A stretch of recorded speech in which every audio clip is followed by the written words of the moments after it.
여기 우리가 이제 수업 시간에 문학하면서 감정이입하고 객관적 상관물에 대해서는 여러 차례 설명을 했는데 이제 오늘 개념학습에 나와 있으니까 이걸 다시 한번 조금 구체적인 예문들을 통해서 감정이입이 어떻게 이루어져 있는지 한번 설명을 좀 해볼게 얘들아. 일단은 객관적 상관물이라는 이 표현은 문학 시에서는 아주 중요한 개념이야, 그치? 자, 일단 객관적 상관물은 대상물이죠. 다른 대상물. 한마디로 얘기하면 전체적인 소재야. 중심 어떤 그 자기의 마음을 어떤 식으로 표현하기 위해서 사용되고 있는 소재들, 이런 걸 통틀어서 객관적 상관물이라고 얘기하는데, 자, 객관적 상관물은 뭐하고 연관이 있는 거냐면 화자의 감정과 연관이 있거나 화자의 감정과 연관은 없으나 감정을 어떤 그 심화시키는 역할, 일치하느냐 일치하지 않느냐, 이런 어떤 객관적 상관물의 역할을 하게 돼. 자, 한번 보자. 근데 이제 화자의 감정이 완벽하게 이 대상물에 이입이 돼. 예를 들면 슬피 울며 날아가는 새. 솔직히 새가 뭘 슬퍼. 자기가 슬프니까 바라보고 있는 사물도 슬프다라고 인식을 해버리는 거지. 그래서 이런 경우에는 뭐니? 일치가 되는 경우. 일치가 되는 경우를 우리는 뭐라고 얘기하죠? 감정이입이라고 얘기해. 감정이입이 되었다라고 얘기하지. 그럼 대부분이 감정이입이 되는 경우에는 이 객관적 상관물과 화자의 사이가 같아지는 거기 때문에 결국은 뭐야? 의인화야. 의인화를 시켜버렸다라는 거지. 근데 이런 거 있지. 아, 슬플 것 같다. 저 새가 슬피 우는 것 같이 끼룩거리면서 날아갔어. 이런 경우에는 감정이입이 아니야. 감정이입이라고 얘기하지 않고 그냥 비유법이지. 슬플 것 같다라고만 생각을 한 거야. 이해가지? 그러면 이걸 완전히 감정이입 시키려면 어떻게 해야 되지? 슬피 울며. 그냥 그걸 갖다가 이제 완전히 내 감정인 것처럼 표현을 해버리는 거야. 연결 없이. 알겠어? 그런데 이런 경우가 있어. 화자의 감정이 직접적으로 일치하진 않는데 어떤 이 대상물과 화자의 감정이 대비를 이루는 거야. 예를 들면 어저께 내가 이별을 했다? 근데 이것 때문에 너무 행복하게 까락까락거리면서 다니는 거야. 배가 아파 막. 나는 어저께 막 미친 듯이 슬퍼가지고 마음은 그런데 쟤네들이 너무 다정한 연인들을 보고서 아, 나는 왜 이렇게 슬프지 마음이? 부각되는 역할을 하는 거지? 그래서 저기 바라보고 있는 이 대상과 나의 감정이 뭐를 이뤘을 때? 반대. 대비를 이뤘을 때는 뭐가 일어납니까? 감정 심화가 일어난다라고 얘기해요. 그러니까 감정의 심화라는 건 뭐냐면 감정이 이 대상물과 반대를 이룬다는 얘기야. 자, 그럼 중요한 거. 시험 문제가 출제가 됐다는 얘들아. 감정과 그 대상물이 일치했을 때는 감정이입이라는 이 용어 자체가 문제가 나올 때가 많아. 아, 여기서는 진짜 화자와 객관적 상관물의 감정일치. 그래서 감정이입이라는 요 용어가 사용되면서 문제가 출제가 될 가능성이 높고. 자, 그런데 이제 감정심화라는 거는 뭐냐면 이 사람의 이 화자의 감정하고 이 객관적 상관물의 감정이 얘를 통해서 내 감정이 더 슬퍼짐을 느껴지는 거. 대비가 되는 거지. 부각되는 거지. 그래서 우리 문화작품에서는 얘들아 이런 표현도 되게 많아. 내가 지금 마음은 되게 우울하고 슬픈데 햇볕이 눈이 부시게 막 반짝거리면서 온 세상의 만물이 너무나 아름다운 거야. 그럼 나의 감정이 점점 어떻게 부각될까? 그 슬픔의 감정이 저 환경과는 어울리지 않지. 그러면서 더 극대화시킬 수 있는 효과를 줄 수 있는 거야. 그래서 객관적 상관물이라는 건 뭐냐면 아, 감정을 일치시키고 있는 감정이뿐만이 아니라 감정을 심화시키고 있는 역할을 하는 것도 객관적 상관물이 가지고 있는 역할이구나. 자, 이런 것만 있는 게 아니에요. 자, 어떤 것도 있냐면 화자의 감정이 직접적으로 언급이 된 것도 아니야. 일치시킨 것도 아니야. 그런데 어떠한 분위기를 통해서 이 사람의 감정을 불러일으켜. 예를 들면 홀로 떠가는 배. 자, 이런 표현이 나왔어 얘들아. 근데 얘는 지금 외롭다라는 정서가 직접적으로 언급됐니? 감정이 이 사물에 이입이 되어 있니? 그것도 아니지. 그다음 내 감정이 얘랑 대비를 이룬다고 볼 수도 없지. 그런데 이 홀로라는 이 단어를 통해서 어떤 느낌의 분위기를 자아내는 거지? 얘가 뭔가 모르게 외롭다, 쓸쓸하다 이런 정서를 불러일으키는 역할을 하네. 이랬을 때는 우리는 뭐라고 하냐면 감정을 환기시키는 거야. 아, 뭔가 모르게 이런 어떤 단어들을 통해서 이런 분위기를 통해서 이런 소재 역할을 통해서 그 분위기를 불러일으켜. 이런 경우에도 역시 뭐야? 감정을 환기시키는 역할로 사용되고 있는 것도 객관적 상관물이야 라고 얘기해. 자, 이런 것만 있는 게 아니라 너희 이제 그 뒤에 보면 왜 나의 내 대신 화자 자신의 어떤 분신, 화자를 가리키고 있는 비유의 대상물, 아니면 어떤 그리움의 매개체를 떠올리게 만들고 있는 모든 대상물. 그래서 이런 거 우리는 뭐냐면 감정을 투영시켰다라고 얘기해. 이렇게 사용되고 있는 소재도 역시 뭐라고 얘기합니까? 객관적 상관물이라고 얘기해. 자, 그럼 만약에 감정이익과 객관적 상관물의 의미를 우리가 한번 도식화시켜 보세요 라고 얘기하면 뭐겠어? 이러한 것들이 다 어디에 포함되고 있는 개념입니까? 객관적 상관물 안에 다 포함이 되고 있다라는 거야. 그럼 얘는 어때? 이 감정들을 전체적으로 표현할 수 있는 좀 더 큰 맥락으로 너희가 이해를 하면 되겠지? 그래서 시 속에서 어떤 화자의 감정을 이입을 시켰든 감정을 심화시켰든 그 분위기를 불러일으켰든 아니면 과거의 어떤 뭔가를 떠올리게 만드는 매개체 역할을 하든 그 다음에 분신의 역할을 하든 다 이런 소재들 통틀어 뭐라고 얘기한다? 객관적 상관물이라고 얘기한다. 알겠지? 근데 중요한 건 우리가 특히 이제 화자의 감정과 이 대상물이 완벽하게 일치하는 경우 있지. 이런 경우에는 이제 주로 어떻게 표현이 되냐면 야, 감정이입을 통해 화자의 정서를 표출하고 있다. 이렇게 표현할 수 있으면 아, 감정이입이란 말이 직접적으로 언급이 되고 나머지 것들 있지 얘들아. 직접적인 이입은 아닌데 이런 걸 통해서 이런 사물을 통해서 또는 이런 대상을 통해서 이 사람의 감정을 어느 정도 부각을 시킨 역할을 한다거나 심화시킨 역할을 한다거나 이랬을 경우에는 이런 명칭으로 나오지 않고 어떻게 객관적 상관물이라는 걸 좀 더 부각하면서 문제가 출제가 되는 거야. 무슨 말인지 알겠지? 그래서 사실은 중요한 건 문학적인 용어를 좀 더 정확하게 이해하는 게 되게 중요해. 예문으로 한번 볼까 얘들아?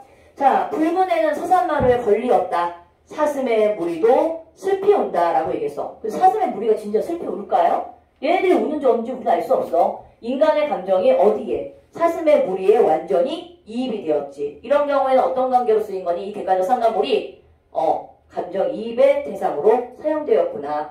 예문에서 확인해보는 거야. 자, 두 번째 문제 한번 볼까? 그 다음에 두 번째 보시면 여기 나와. 여기 이제 객관적 상관물이 여러 가지의 역할로 사용되고 있는 경우가 있어 얘들아. 나는 아무 걱정도 없이 가을 속에 이거 윤동주의 별을 해는 밤이라는 작품이거든. 자, 가을 속의 별들을 다 해일 듯합니다. 자, 화자가 별을 바라보고 있어. 근데 이 별은 내 감정이 이입된 대상은 아니야. 그치? 뭐 슬프다 기쁘다 이런 게 없지요. 그런데 이 별을 보면서 화자가 뭐 하고 있니? 별 하나의 추억과 사랑과 쓸쓸함과 동경과 시와 이런 것들을 막 부르고 있지. 열거하고 있지. 열거라는 건 뭐니? 얘네들을 다 이 사람의 머릿속에서 상기하고 있는 대상들이니까 강조하고 있는 거야 지금. 그래서 마지막에 뭐래? 별 하나에 어머니 어머니 하면서 어머니에 왔을 때 두 번 반복되지. 아, 이 사람은 별을 보면서 뭐를? 그리움의 대상들을 떠올리는 역할을 하는 어떤 역할을 하는 소재로 쓰였구나. 이런 역할을 하고 있는 것도 역시 큰 범위 내에 어디에 속합니까? 객관적 상관물. 또 다른 의미로 얘기하게 되면 매개체. 그리움의 대상을 떠올리는 매개체라고도 얘기하는 거야. 그럼 뭔지 알겠지? 그럼 시 속에서 다양한 기능을 할 수 있게 만들어주는 것들이 다 뭐다? 객관적 상관물에 포함이 됩니다. 라는 거예요. 이해가시죠? 자, 그럼 또 이런 경우도 있어요. 화자를 대신하는 대상이라고 얘기했거든? 이런 것들은 이제 분신의 역할을 하는 거지. 나무기가 역겨 가실땐 이거는 이제 김소월의 진달래꽃이라는 시잖아. 자, 영변의 약산 진달래꽃이라고 얘기했어. 이 대상을 아름 따다 가실 길에 뿌리 오리다라고 얘기하거든. 근데 너희 그 꽃을 떠난 사람을 위해서 꽃을 뿌린다는 거는 뭐니? 저주야? 아니면 이 사람을 축복해주는 거야? 어디서 눈 돌아갔는데? 야, 꽃을 뿌리면서 저주하겠니? 대부분이 꽃을 뿌린다는 건 뭐냐면 축복해주겠다는 얘기야. 근데 생각을 해봐. 이별하는 게 슬픈데 축복을 해준다는 얘기는 내가 슬프지만 네가 떠나겠다면 나는 말리지 않겠어. 자기의 슬픔을 인내하겠다는 얘기야. 희생을 하는 거야. 무슨 말인지 알겠지? 이런 경우에 그러면서 뭐라고 하냐면 이 사람이 그 꽃을 가시는 걸음걸음 사뿐히 들여밟고 가라고 얘기했거든. 그러니까 내가 너를 위해서 축복할 때니까 너는 나를 밟고 지나가. 그러면서 뭐냐? 이 진달래꽃은 자신의 분신인 동시에 희생을 의미하고 있는 소재로 사용되었다. 이렇게 사용되고 있는 것도 직접적인 감정이입이라든가 감정 심화를 일으키는 소재는 아니지. 그런데도 여기는 이렇게 소재로 사용되고 있는 걸 다 뭐라고 얘기한다? 객관적 상관물이라고 얘기해. 됐어? 자, 이것도 한번 볼까요? 이거는 우리 시 속에서 예문 되게 많이 쓰이거든 얘들아. 펄펄 나는 젖개꼬리 암수서로 다정한데 라고 얘기했는데, 자, 이 꾀꼬리는 되게 다정해 보여. 근데 사실은 이 새들이 이게 원래 암수쌍이 같이 다니는 거는 본능적인 거거든. 근데 이 화자는 지금 극도로 이제 뭘 느껴? 어저께 님을 잃었어. 그러니까 얘는 어떤 감정이 있는 거지? 외로움의 감정이 있는 거지? 깨꼬리의 감정과 깨꼬리의 이 자연물과 나의 감정이 어떻게 이루어지는 겁니까? 반대, 대비를 이루고 있죠. 그래서 나의 심정을, 이 외로움의 심정을 부각하는 역할을 사용해왔어. 이런 경우에는 뭐다? 감정심화를 일으키고 있는 객관적 상관물로 사용되었다. 이렇게 얘기하는 겁니다. 알겠죠? 그럼 좀 더 객관적 상관물이라는 건 어떤 감정이입에만 사용되거나 감정심화에만 사용되는 것이 아니라 포괄적인 의미에 해당하고 있는 문학적 용어구나 라는 거를 이해하실 수 있겠지? 기억하시면 돼요. 자, 그 다음에 이제 넘어가 보자. 다음은 이제 서술 방식에 대한 얘기를 좀 할 거거든요, 얘들아. 자, 이제 소설의 서술 방식인데 우리는 글에 대한 조금 조직을 좀 이해할 필요가 있어. 친구들아, 지웁니다. 아니, 이상하게 있잖아. 이 카메라가 별건 아닌데 카메라가 있을 때하고 없을 때하고 이 말하는 게 조금 달라져, 이게. 의식을 하나? 의식을 하는 건가? 아니, 할 말이 더 매끄럽게 안 나와. 아, 진짜. 아까 일요일 10시 타임 아주 수업 되게 잘했는데. 속사포처럼. 갑자기 또 이 딱 키는 순간에 막 말문이 막히네, 새끼들. 막 반응 좀 잘해. 알겠지? 알아듣겠다는 표정을 지으란 말이야, 이 꺼방아 새끼들아. 아, 이거 하면 안 되지, 또. 자, 여기 봐봐. 글은 전체적으로 얘들아, 이게 구조가 있어. 야, 이게 우리가 구성이야, 얘는. 자, 그럼 글은 전체적으로 큰 글, 덩어리지. 근데 이 글이라는 건 그냥 쭉 쓰는 게 아니라 우리가 잘 생각해봐. 글 속에는 뭐냐면 문단들, 그러니까 중심 내용과 세부 내용들이 조금 더 연결되어 있는 이 글의 덩어리들이 긴밀하게 연결되어 있단 말이야, 세부적으로. 그래서 이 글 다음에 이거보다 작은 게 뭡니까? 문단이죠? 자, 그래서 이 문단 안에 어때? 문장들로 이루어져 있어. 자, 이 문장과 문장 사이들이 긴밀하게 연결되어 있는 응집성을 가지고서 이 문단 하나를 이룰 때 어떤 생각의 흐름대로 이제 써야 되는 거지. 자, 이렇게 이루어지는 게 문장이야. 그리고 이제 이 문장들은 뭘로 이루어져 있니? 낱말들이 이제 문장을 이룰 수 있는 걸 배우고, 이 문장을 표현할 수 있으면 하나의 어떤 생각 덩어리를 만드는 걸 배우고, 그런 다음에 이런 것들을 조금 더 글의 주제에 맞게 흐름에 파악해서 글을 쓰는 게 너희들이 이제 이 글을 써가는 방법들이란 말이야. 그래서 처음에는 글의 구성이라는 건 지난번에 배웠었지. 전체적으로는 어떤 틀에서 이 글이 움직이고 있냐? 어떤 틀 속에서 이 글이 들어가 있느냐? 그래서 액자식 구성이야. 아니면 뭐 얘는 뭐 한문 구조로 되어 있어. 이런 것들은 글의 전체적인 틀을 의미하는 거지. 근데 이 틀 속에서 이제 얘네들은 뭐냐면 이제 문단 안에 글의 흐름이에요. 각각. 이런 것들을 우리가 이제 뭐라고 얘기하냐면 서술 방식 또는 전개 방식이라고 얘기하거든. 근데 이제 좀 알아둬야 될 게 있으라 좀 구체적으로 설명을 좀 해볼게. 그런 다음에 이제 문장 하나하나를 효과적으로 표현하기 위해서 사용되는 방법이 뭡니까? 표현 방법. 다른 말로 얘기하면 얘는 수사법이라고 얘기해. 자, 그러면 이런 개념으로 생각하면 돼. 문장을 조금 더 표현을 하기 위해서는 표현 방법이란 얘기고, 그 다음에 문단과 문단을 연결하면서 글을 쓰라고 전체적으로 쓰는 것을 우리는 서술 방식 또는 전개 방식이라고 얘기해. 근데 우리 소설의 서술 방식에는 서술대와 묘사라고 되어 있잖아. 정확하게 따지면 선생님이 조금 다시 한번 정리를 좀 해볼게요. 얘들아, 서술 방식은 큰 의미에서 얘기하면 전개 방식이 다 여기에 통합되고서 포함되는 표현이거든. 자, 이제 좀 지워도 됩니까? 야, 카메라 보이면 다 전체 잡히니? 칠판 보이니? 오케이. 자, 이제 봐봐, 얘들아. 서술 방식은 크게 두 가지 측면을 우리가 확인해 볼 수가 있어. 그러니까 시간의 흐름과 연관이 있는 서술 방식이 있어. 그래서 시간의 흐름이라는 건 뭐냐면 글이 시간과 관련이 있는, 왜냐하면 대부분이 글이라는 것도 어떤 시간과 연관이 있는 흐름에 따라서 사건 진행이라든가 이런 것들이 일어날 거 아니야? 그래서 시간의 흐름과 연관이 있는 시간의 흐름 방식에 의한 서술 방식이 있고, 시간의 흐름과는 무관한 형태로 글을 전개하는 방식이 있어. 크게 분류를 이렇게 하는 거야. 자, 그러면 시간의 흐름과 관련이 있는 건 뭡니까? 세 가지가 있죠. 자, 일이 일어난 순서대로 전개하는 방식. 우리 이걸 뭐라고 할까? 서사라고 얘기해. 주로 소설 같은 경우에는 이 서사적 구조를 가지고 있잖아. 이야기 구조. 그래서 내가 아침에 일어났어. 눈을 떴어. 세수를 했어. 그 다음에 옷을 입고 집 밖에 나가서 축구를 치다가 학교에 갔어. 이런 것들은 바로 뭐지? 일이 일어난 순서대로 전개하는 방식이지? 이러한 방식을 우리는 서사라고 얘기해. 자, 그 다음에 이제 인과라는 게 있어. 인과는 뭐지? 뭐와 무슨 관계죠? 원인과 결과의 관계로 이루어져 있는 걸 인과관계라고 얘기해. 자, 어떤 일이 일어났어. 내가 어저께 시험 공부를 열심히 했어. 그래서 시험을 잘 봤어. 뭐예요? 그 결과에 따르는 원인이 있었지? 이런 관계도 역시 시간의 흐름과 관련이 있다는 거야. 그래서 이것도 역시 시간 흐름과 연관이 있는 내용 전개 방식이에요. 라고 얘기해. 자, 근데 우리 친구들이 가끔 가다가 이 서사와 과정을 조금 헷갈려 하거든. 왜냐면 과정도 순서거든요. 근데 이제 과정과 서사의 차이점은 뭘까? 서사는 그냥 일이 일어난 순서이기 때문에 어떤 일이 발생할 것인지를 예상하지 않은 상태에서 시간의 순서야. 그런데 이제 과정이라는 건 뭐지? 뭐가 완성될 때까지 아니면 무엇인가가 마무리될 때까지의 순서를 뭐라고 얘기해? 과정이라고 얘기하는 거야. 그래서 뭐가 만들어지는 과정 아니면 뭐를 만드는 차례. 뭔지 알겠지? 그래서 결과가 예상이 된다는 얘기야. 자, 이런 식으로 이루어져 있는데 보통 소설 같은 경우에는 어떤 방식을 취하고 있는 경우가 많을까?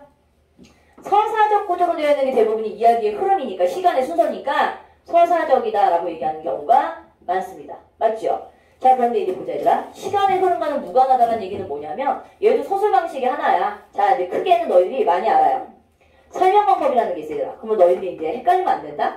선생님, 그럼 설명 방법은 설명할 때만 쓰입니까? 그건 아니야. 그냥 어떤 그 설명의 목적이 뭐니? 이해를 돕기 위해서 사용되고 있는 방법이기 때문에 다양한 방법들이 있어. 뭐 낱말의 뜻을 풀어준다거나 아니면 어떤 대상과 비교해서 표현을 한다거나 뭐 대조를 한다거나 예시를 준다거나 이런 것들이 다 어디에 포함이 되는 개념이니? 설명하기에 들어간다는 얘기야. 그래서 다양하게 글을 쓸 때는 시간의 흐름도 선택을 할 것이고 그 다음에 설명 방법도 취할 수 있을 거야. 한 가지 방법으로만 쓰는 건 아니라는 얘기지. 당연하지. 자, 그 다음에 이제 우리 저기 대화와 묘사라는 게 나왔어. 자, 일단 보세요 얘들아.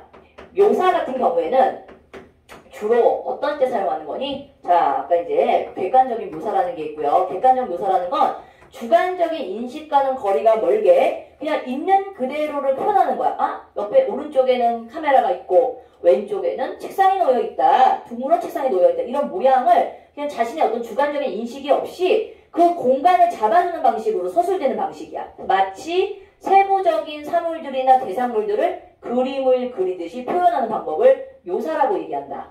자, 그런데 이제 묘사가 문학작품에서는 객관적인 묘사가 사용되지 않고 주관적인 묘사가 사용되는 경우가 되게 많지 얘들아. 주관적 묘사라는 건 뭐냐면 어떤 대상물을 조금 더 이해를 돕기 위해서 비유적인 표현이라든가 이미지를 주로 활용을 하는 거야. 자, 그래서 이제 문학작품에서 주로 외양 묘사라든가 아니면 배경을 묘사할 때 어떤 방법을 많이 사용해? 묘사의 방법을 많이 사용하게 되는 거예요. 이해 가시죠? 자, 그러면 이제 여기 좀 알아두세요. 주관적 묘사 같은 경우에는 주로 비유의 방법 또는 이미지의 활용을 주로 많이 하고 있다라고 생각하면 돼. 자, 그런데 이제 우리 대화라는 게 있는데 대화라는 부분은 사실상 소설 속에서 이제 일반적인 희곡이나 시나리오 같은 경우는 전반적인 대본으로 되어 있잖아. 대사로 이루어져 있기 때문에 너희가 생각보다 그냥 읽어나가는 서술 형식의 글들보다 대화나 묘사로 되어 있는 게 왜 어려울까요? 그게 조금 이해가 안 갈 수도 있어요. 이 장면을 떠올려야 되는 거야. 자, 그래서 우리가 쉽게 얘기하면 이런 식으로 이루어지고 있는 방법들을 우리는 직접적 제시라고 얘기해. 서술자가 직접적으로 제시하는 경우가 많아. 직접적 제시라고 얘기하고 인물을 제시하든지 어떤 상황에 대한 걸 제시할 때 서술자의 입을 통해서 모든 걸 얘기해주는 방식을 취하고 있을 때 있죠? 이런 경우에는 직접적 제시 또는 말해주기 또는 설명하기. 다른 말로 얘기하게 되면 요약적 제시라고도 얘기해. 얘들아, 근데 내가 물어볼 게 있어. 근데 만약에 서술자가 사건 진행을 빨리빨리 하고 싶어. 질척거리지 않고 앞에서 일어났던 일들을 그냥 한꺼번에 쫙 얘기해주고 이야기를 빨리 끝내버리고 싶다. 그럼 어떤 방법을 취할까? 직접적인 걸 선택할까요? 간접적인 걸 선택할까요? 당연히 직접적인 걸 빨리빨리 얘기하는 게 훨씬 속도감 있게 전달될 수 있는 거지. 그래서 소설 속에서 만약에 서술의 방식으로 되어 있다. 서사의 방식이라든가 이러한 설명의 방법들이 주로 쓰였다라고 했을 때는 속도감 있게 전개되는구나 라는 특징이 있어. 그런데 이제 요거 보자. 자, 대화는 뭔지 알지? 인물과 인물 간의 상황을 묘사라든가 대화는 직접적으로 서술자가 얘기해주는 방식이 아니야. 얘는 간접적. 다른 말로 얘기하면 보여주기라고 얘기해. showing. 그러니까 보여주기라는 건 뭐냐면 어떤 장면을 독자들에게 그냥 보여주는 거야. 그러면서 야, 얘네가 어떤 상황에 처해 있는지 니네가 판단해. 그러니까 눈치가 빨라야 되는 거야. 삐꾸같이 얘네가 지금 뭐하고 있어? 이걸 감지하지 못하면 책을 읽어놓고서도 무슨 상황인지 파악을 못할 수가 있게 돼. 자, 그러면 이제 상대적으로 얘들아. 이런 식으로 직접적으로 얘기해주는 거에 비해서 장면을 통해서 보여줬을 경우에는 자 장면 사건의 진행 속도가 어떻게 느껴질까? 조금 느리게 전개되는 느낌이 들 거야. 왜? 독자들이 그 장면을 보고 어떤 상황인지를 판단해가면서 읽어줘야 되기 때문에 진행 속도는 느리게 느껴집니다. 알겠지요? 하지만 어떤 장점은 있죠? 생생하게 효과적으로 전달하긴 하겠지. 그 장면을 우리가 좀 더 명확하게 보여지게끔 표현을 하는 방식이기 때문에. 그래서 대사나 대화나 묘사로 되어 있는 경우에는 간접적 제시, 보여주기, 다른 말로 얘기하면 극적 제시라고 얘기해. 그러니까 이런 경우에는 인물을 제시한다거나 뭐 배경을 제시한다거나 또는 이제 사건의 순서가 어떻게 이루어지고 있느냐 이런 것들을 이제 다양한 방법을 통해서 서술하고 있다는 걸 알고 계시면 됩니다. 자, 이제 한번 예문을 한번 볼까요, 얘들아? 이런 경우에는 그냥 우리가 소설 속에서 주로 많이 사용되고 있는 게 이제 해설적이고 요약적인 방법으로 사건을 빠르게 진행한다라고 얘기했었지. 한마디로 얘기하면 8.15 직후, 그러니까 어떤 상황인 거에 대해서 빨리 설명해 주는 거야. 8.15 직후 낡은 법이 없어지고 새로운 영이 서기 전 혼란한 틈을 타서 이 속에 눈이 밝은 무리들이 일본인 농장이나 회사의 관리자들과 부동이 되어가지고 1인의 재산을 부당 처분하여 배를 불린 일이 허다하였다. 그냥 설명하는 형식으로 빨리 진행시켜버리는 거지. 자, 이런 경우에는 우리가 그냥 서술의 방식을 취하고 있다라고 얘기해. 그래서 서술자가 직접적으로 언급하고 있어. 직접 말해주기라고 얘기합니다. 자, 그 다음에 요거 한번 볼까, 얘들아? 자, 이제 요 고전소설이야. 김만중의 사신함정이라는 작품을 보게 되면, 야, 동청이라는 사람은, 자, 일찍 부모를 여의고 정보를 막 주지. 세상에 떠돌며 물에 배어 어울려 주색잡기를 일삼았다. 그러니까 이 사람의 인물됨을 누가 얘기해주고 있는 거야? 서술자가 직접적으로 얘기해주고 있는 거지. 자, 그나마 일단 재산을 탕진하고, 자, 생계가 막연하여 객지로 나와 대갓집에 빌부터 살았다. 잘생긴 얼굴에 말주변과 글재주가 있으니 인물에 대한 것도 누가 얘기해주고 있니? 서술자가 직접적으로 설명해주고 있지. 이름난 선비들이 처음에는 이 사람을 받아들여 잘 대어주었다. 그러나 그 자제들을 유혹하여 나쁜 짓을 같이 하는 바람에 결국 쫓겨나게 되었다라고 얘기했지? 그러니까 지금까지 있었던 거를 뭐야? 요약해서 서술하고 있는 방식. 서술자가 직접적으로 제시해주고 있는 방식이구나 라는 거야. 알겠지? 자, 이랬을 때 장점은 뭐다?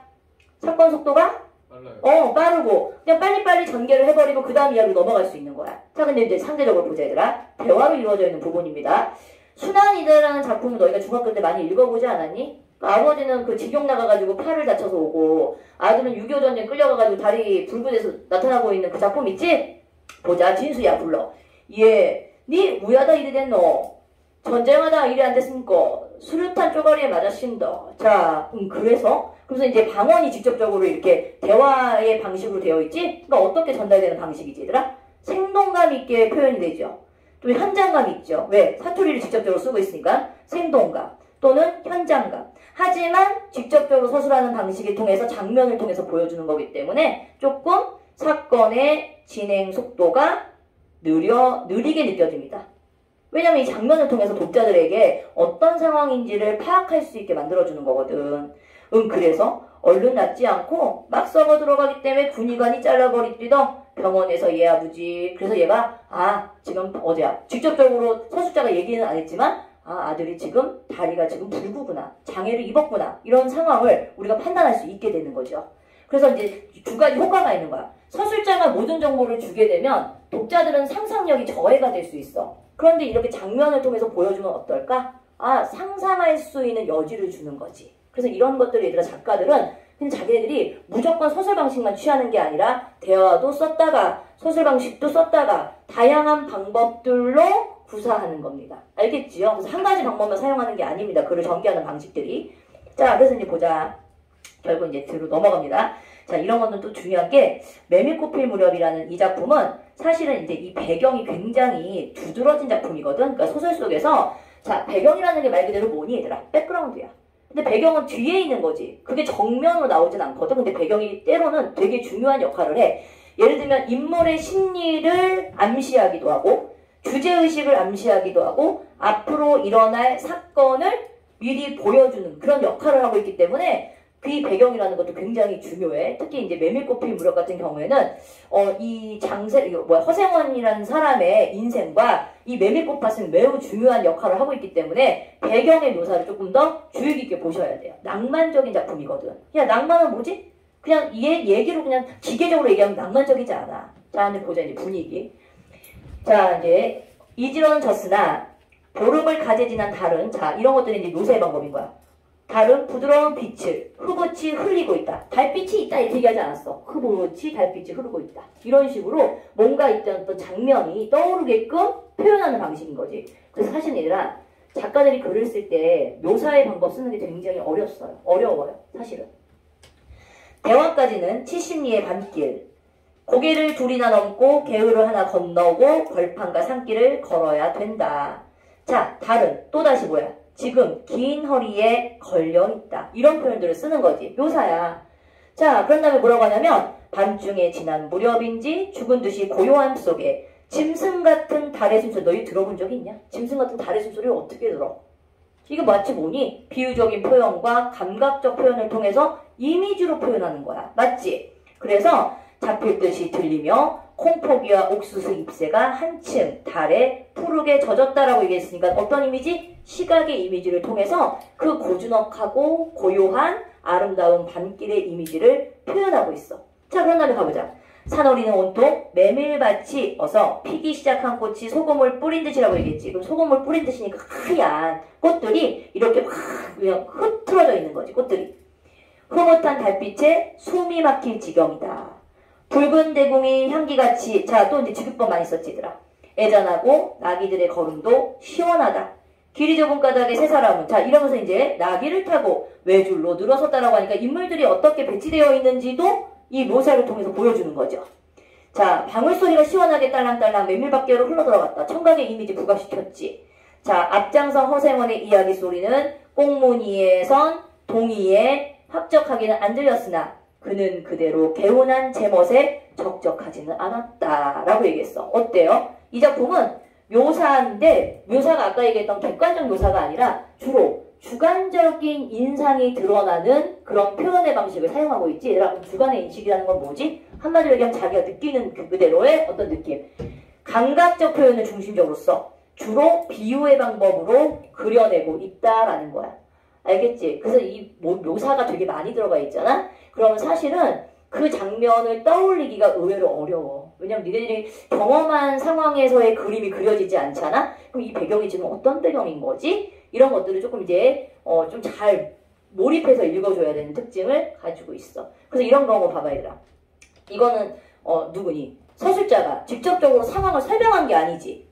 뭐 달이 있었어. 허생원과 동이가 함께 걸어갔어. 이런 건 설명이야. 그런데 뭐 달빛이 흐드러지고 메밀꽃밭은 뭐 소금을 뿌린 뒤에 막 하얗게 꽃들이 펼쳐져 있고 이런 것들이 뭐니? 공간적인 묘사를 통해서 전체적인 분위기를 뭐예요? 표현하고 있습니다. 그래서 간접적으로 독자들에게 이 사람들이 지금 처해 있는 이 사람의 배경은 어떤 상황인지 너희들이 한번 그려내봐. 아니면 생각을 해봐. 상상해봐. 이런 식의 여지를 주는 거야. 이해가심? 자, 이런 식으로 소설은 이런 여러 가지 글을 전개하는 방식을 통해서 효과적으로 전달하려고 노력을 하고 있다. 작가들이. 알고 계시면 돼. 넘어갑니다. 얘들아. 패스. 우리 이제 첫 번째 어디를 보시면 되냐면 교재에서 오늘 요거 먼저 할 거거든. 자, 16페이지. 16페이지를 보면 요게 나올 거야. 자, 이제 내가 하는 질문하자. 헤인. 잠깐만 빨리 찍어야 돼. 자, 첫 번째 가의 글의 종류는 뭘까요? 너희는 이제 이 글의 형식만 보더라도 이 글의 종류가 뭔지 정도는 알아야 돼요. 글의 종류. 모름 빠따야. 글의 종류 뭔 거 같아? 이거 머리가 내가 질문하면 머리가 하얘지냐? 고전? 고전은 고전이지. 고전이 뭐 한두 개야? 고전의 종류가 여러 가지가 있을 거 아니야. 시간 야, 왜 이러니? 고전 시가 문학 중에 장르가 뭐냐고. 갈래가 시조 이 새끼야. 초장 중장 종장. 나 정말 무식해가지고 진짜 미치겠어요 아주. 아니 왜 이걸 왜 몰라? 작가 이제 계단이라는 거 보니까 뭐 기생 이름 같지 않니? 그래 보자 이제 보자. 이거 아까 이제 모의고사 풀었던 친구들은 이거 본 적 있을 거야. 일단 너희가 이제 파악하는 연습이야. 그러니까 국어 뭐 어차피 너희가 읽을 수는 있어. 이와우가 나오지. 이거 배꼽치거든. 비잖아. 배꼽비. 그럼 이건 뭐냐? 봄이야. 봄. 아, 계절적 배경이 봄이구나.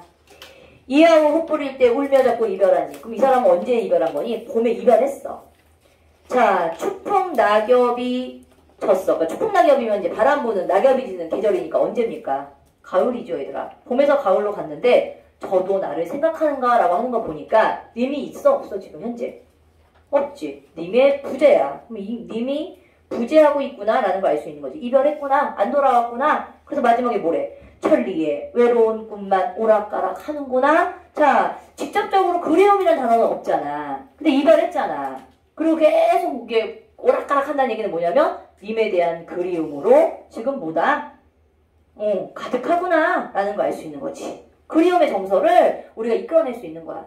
그래서 왜 시가 왜 어렵냐면 직접적으로 그리워, 보고 싶어 이런 말을 하지 않는다? 이런 식의 어떤 분위기를 통해서 아니면 시연을 통해서 상황을 통해서 보여줍니다. 그래서 이렇게 숨겨져 있는 이 사람의 정서를 너희가 추론하는 거야. 알겠지? 자, 이제 두 번째. 자, 이거는 물어보겠어. 나 작품의 글의 종류는 이제 보면 척하면 척 나와야 돼. 뭐야? 아휴, 숨 자주 해야. 우리 일요일 4시 타임에 이 멍통 우리 친구들은 근데 이게 또 비하가 했다 또 뭐라고 하는 거 아니야? 야, 글의 종류 뭐야? 정철의 3위인고. 가사? 그렇지. 조선 전기의 양반 가사가 되겠지, 얘들아. 그럼 양반 가사에 제목이 3위인곡이거든. 아름다운 사람을 그리워하는 노래다라고 하는 거 보니까 자, 사대부가에서 그리워하는 사람이면 대부분이 뭡니까? 사대부가의 이 정철이라는 사람이 사대부겠지. 그럼 여기서 이제 그리워하는 사람이 님이라고 하자. 그리고 화자가 여인이라고 하자. 그러면 여기서의 이 화자와 임은 사실은 우리가 알고 있는 남자 여자의 관계의 그런 연인이 아니라 님은 누구겠어요? 왕. 그렇지, 임금이지. 그럼 화자는 누구겠어? 신하겠죠. 그러니까 신하인 정철이 님을 누구의 목소리에 빗대요? 여인의 목소리로 빗대요. 표현하는 거지. 여인으로 빗대어 표현하는 방식. 왜? 여인의 목소리가 더 애절하잖아. 애절하기 때문에 여성의 화자를 대신하여서 자신의 그 임금을 향한 그리움의 마음을 표현하고 있는 조선 전기의 가사 작품이에요. 오케이? 자, 이제 가보자. 전문이 다 나와 있는 건 아니야. 이 작품의 특징을 좀 잡아내는 거야. 자, 이제 보자. 동풍이 건득 불어. 동풍이 나왔거든. 동풍은 계절적 배경. 봄이구나. 건득 불어 쌓인 눈을 헤쳐내니. 자, 근데 우리 중요한 게 이 작품에서는 매화라는 단어가 2번 언급이 되거든. 자, 창밖에 심은 매화 2-3가지 피었구나 라고 얘기해. 근데 여기서의 매화는 자, 우리 보통 왜 그 매란 국죽, 그 매화, 그 다음에 뭐 국화, 그 다음에 대나무, 소나무 얘네들 있잖아. 얘네들 그다음 뭐 아까 난초 같은 경우 살군자에 해당하는 거고 왜 이러한 대상물들을 왜 지조와 절개, 고결함 이런 어떤 특수적인 이미지로 표현을 할까? 이유가 있어. 매화꽃이 언제 피는지 아니 얘들아? 겨울. 아니야. 겨울에 피는 건 아닌데 왜 보통 꽃은 봄에 피잖아. 근데 매화가 되게 일찍 피어. 그러니까 아직 되게 따뜻한 봄날이 아닌 것 같은데 겨울에서 봄으로 가려고 하는 그 추위에 약간 새로운 생명이 트기는 조금 힘든 시기지. 꼭 그때 펴요. 그러면서 그윽한 향기까지 품으니까 야, 저렇게 추운데도 꼿꼿하게 피어내는구나 라고 얘기해서 지조와 절개의 상징물이 된 거야. 그 다음에 국화는 언제 펴요? 국화꽃은 또 특이하게 원래 꽃은 봄에 피잖아. 근데 얘는 또 9월에서 11월 사이에 피는, 국화는 이제 가을에 피는 꽃이야. 어때? 이제 서리가 내릴 무렵, 추워지려고 하는 겨울 무렵으로 가고 있는 시점에 꽃이 피고 있으니까 얘도 꽃이 피기엔 절기상 봤을 때 조금 부적절한 것 같은데도 피어 있는 거지. 그래서 얘도 역시 오상고절이라는 표현을 쓰면서 아, 추운 계절 속에서도 꽃이 피우고 있는 지조와 절개의 상징물. 근데 뭐 소나무하고 대나무는 뻔히 알죠? 사시사철 푸르잖아요. 아유 말도 안 나와. 꼿꼿하고. 알겠음? 자, 이런 게 나와. 자, 이제 가뜩이나 쌀쌀한데 적막한데 그윽한 향기는 무슨 일인가? 자, 날씨는 쌀쌀한데도 웬일이야? 그윽한 향기까지 가득하네? 자, 우리 보통 이런 고전 작품에서 황혼의 달이 쫓아와 베갯머리를 비치니라고 했을 때 보통 이제 사대부가의 작품 속에 등장하고 있는 이런 달과 같은 소재는 하늘에 있잖아. 누구지? 누구의 가능성이 높지? 얘기 안 하는 거야? 나한테 시위하니? 임금. 그치? 하늘에 떠있는 존재. 흐느껴 오는 듯 하기도 하고 반기는 듯 하기도 하고 님이신가 아니신가 님이라고 얘기했으니까 이 다를 보고서 님을 떠올리게 된 거야. 자, 그래서 두 번째 매화가 두 번째 등장을 하죠. 이 두 번째 해당하고 있는 매화는 첫 번째의 어떤 계절적 배경을 나타내고 있는 이런 매화의 의미보다 저 매화를 꺾어내어 어디에게 보내고 싶대? 님에게 보내고 싶구나 라고 얘기했지? 이건 사랑과 정성, 님에 대한 사랑과 정성을 얘기해. 자, 그러면서 님이 너를 보고 어떻다 생각하실까라고 하면서 님에 대한 사랑에 대한 그 봄날에 매화를 꺾어서 님에게 보내고 싶어. 이런 마음을, 소망을 표현했어. 자, 근데 봄 끝났다 얘들아. 꽃 지고 새잎이 나니 녹음이 깔렸는데 라고 얘기했지? 그럼 녹음이 짙어진 거지. 계절적 배경 언제야? 여름이야. 이 작품도 그럼 봄에서 시간에 계절적 흐름이 보이네. 계절의 변화가 보입니다. 자, 꽃집. 근데 중요한 거. 요거 한번 볼까? 비단 휘장하는 세스라고. 수놓은 장막은 텅 비어 있다. 자, 직접적인 어떤 정서를 말하지 않아서 나 지금 너무 외로운데 님이 보고 싶은 애란 말은 없지만 쓸쓸하다, 텅 비어 있다. 이런 어떤 단어들을 통해서 어떤 느낌이 들죠? 외로운 처지에 있구나. 이런 것들을 연상할 수 있는 거지. 그러니까 단어의 선택이 되게 중요한 거야.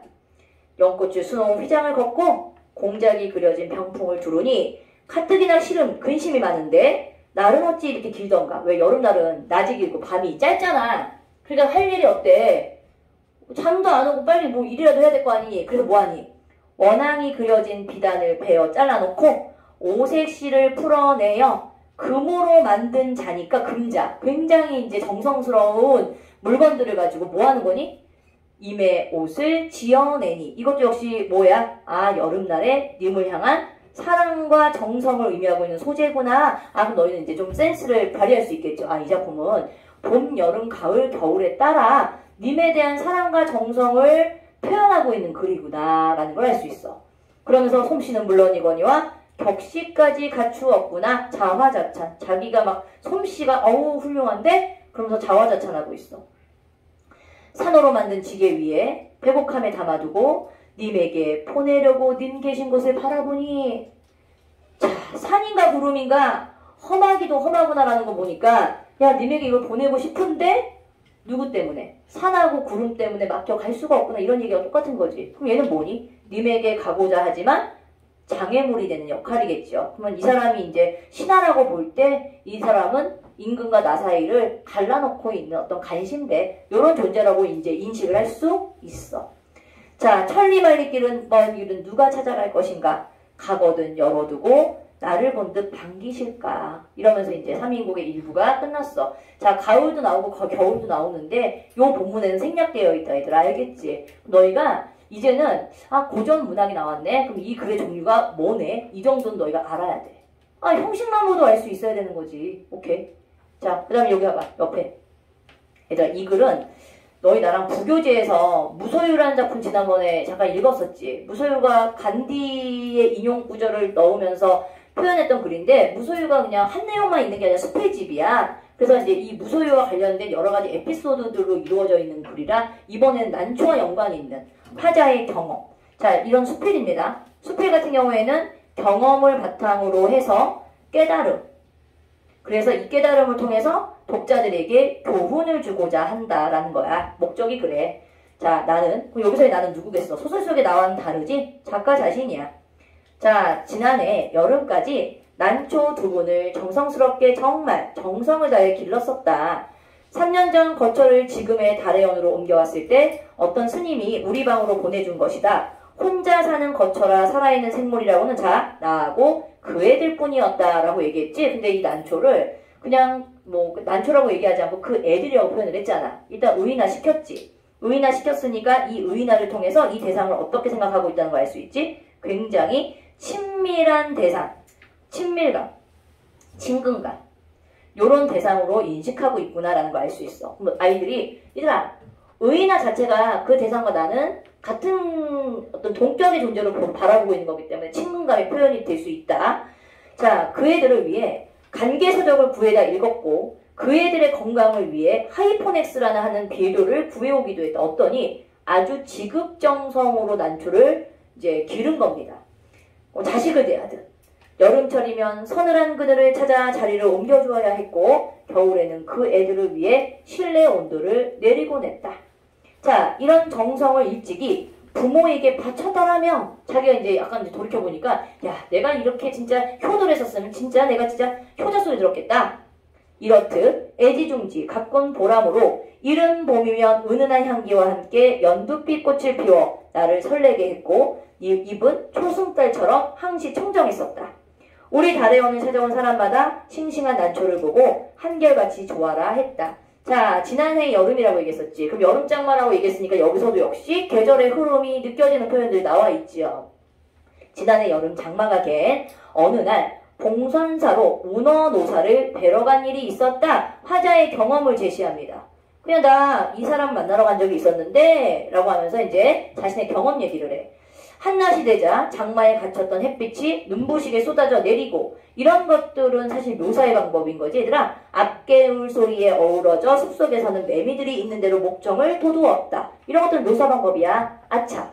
이때에만 문득 생각이 난 것이다. 뭐라고? 난초를 뜰에 내놓은 온체여시. 약간 뭐니?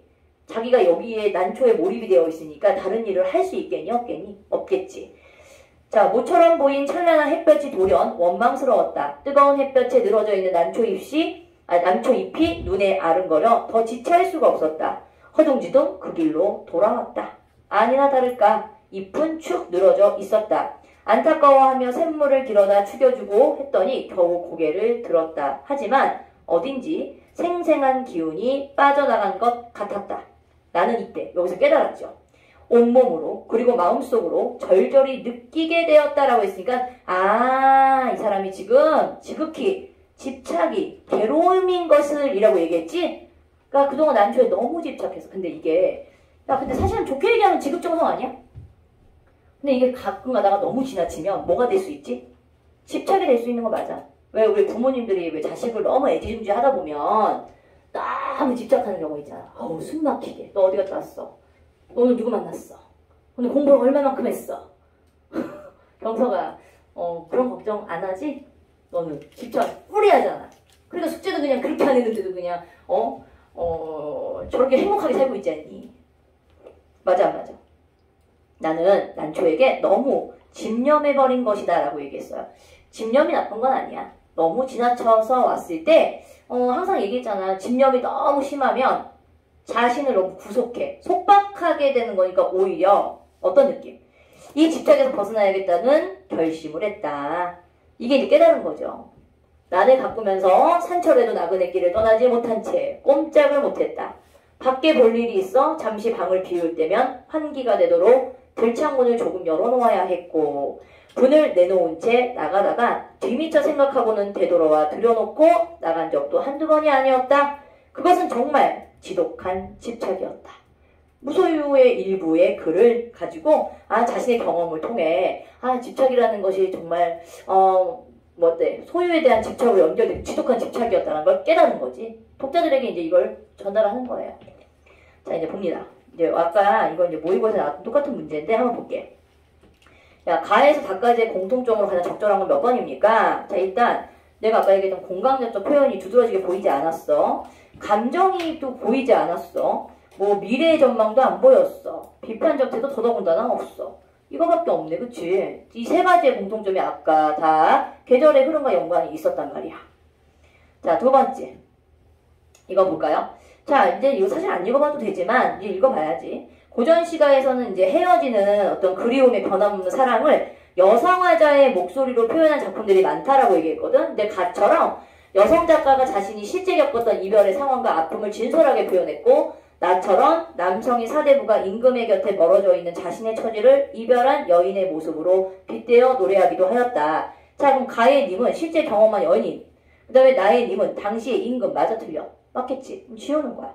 가와 달리 나는 작가 자신을 이별한 여인의 빗대어라고 얘기했었지. 왜? 님에 대한 사랑을 노래하고 있다라고 얘기했어. 신하가 여인의 입장에서 조금 절절하게 이걸 표현하기 위해서. 자, 가와 나는 모두 천리라는 표현을 썼어. 님과의 멀어져 있는 거리를 표현하려고 했던 거 맞습니다.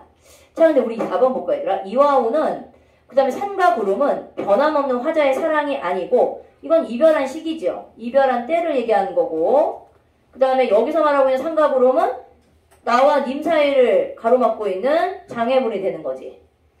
가는 저도 나를 생각하는가? 나를 본 듯 반기실까? 여전히 님을 그리워하는 화자의 모습이 드러난다. 알겠어? 자, 패스. 마지막. 여기서 보면 이제 3번의 문제입니다, 얘들아. 아까 기억에서 미음은 이제 대략적으로 글을 잘 읽었으면 여기에 쓰여지고 있는 이 시어들이 좀 기억이 나야 되죠. 자, 빈 휘장, 장막, 외로움의 이 정서를 좀 더 부각하는 거 맞아 틀려? 당연히 맞겠지. 그 다음에 옷을 짓는 과정은 님에 대한 사랑과 정성 맞고, 자, 그 애들 의인화시켰다라고 얘기했지. 난초를 친근감 아까 선생님 설명했었습니다. 근데 아까 얘들아 운원오사를 만나러 간 일이 있었다라고 얘기했는데 그거는 그냥 사실적인 경험이지 가치관의 변화를 암시했다라고 볼 수 없는 거다. 4번은 사실적인 경험을 바탕으로 제시한 부분이기 때문에 전혀 가르침의 가치관 이런 건 드러나 있지 않습니다. 그래서 마지막에 이 난초를 통해서 화자는 깨달은 바를 제시하고 있다라고 얘기해. 알겠음? 오케이. 어디 표시냐면 두 번째는 여기를 한번 볼 거야. 저기 56페이지 님이 오마 학원을이라는 그 작품이 나와 있는 게 있어. 여기까지 한 다음에 쉴 거다. 자, 그럼 내가 또 질문. 작자 미상. 뭔가 모르게 지어져 길어. 하지만 조금 옛날 말 같아. 글의 종류는? 글의 종류는? 글의 종류 뭡니까? 사설시조. 그치? 조선 후기에 평민들이 창작했었던 사설시조인데 얘들아 아까 그 개랑이라는 그 기생이 썼던 작품하고 얘하고 이제 비교했을 때 자 이제 우리 보통 여인들이 화자인 경우 화자가 여인의 어떤 경우가 있는데 뭐 평시조에 나타나고 있는 여인들 그러니까 한마디로 평시조에선 여인들이라고 하게 되면 뭐 기생 출신들이 주로 많이 시조를 썼겠지.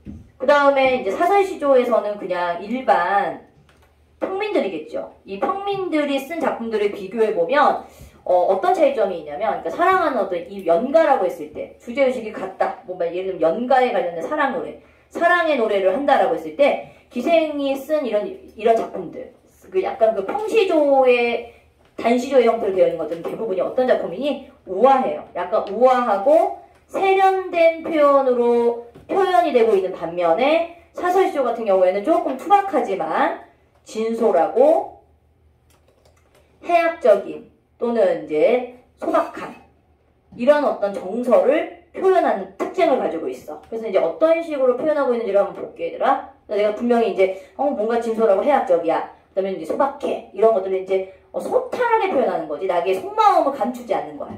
자 이제 우리 중요한 게 있어. 님이 오마 학원을이라는 얘기는 뭐냐면 님이 온다고 기별을 이미 한 거야. 뭐야? 기별을 했습니다. 나 갈게.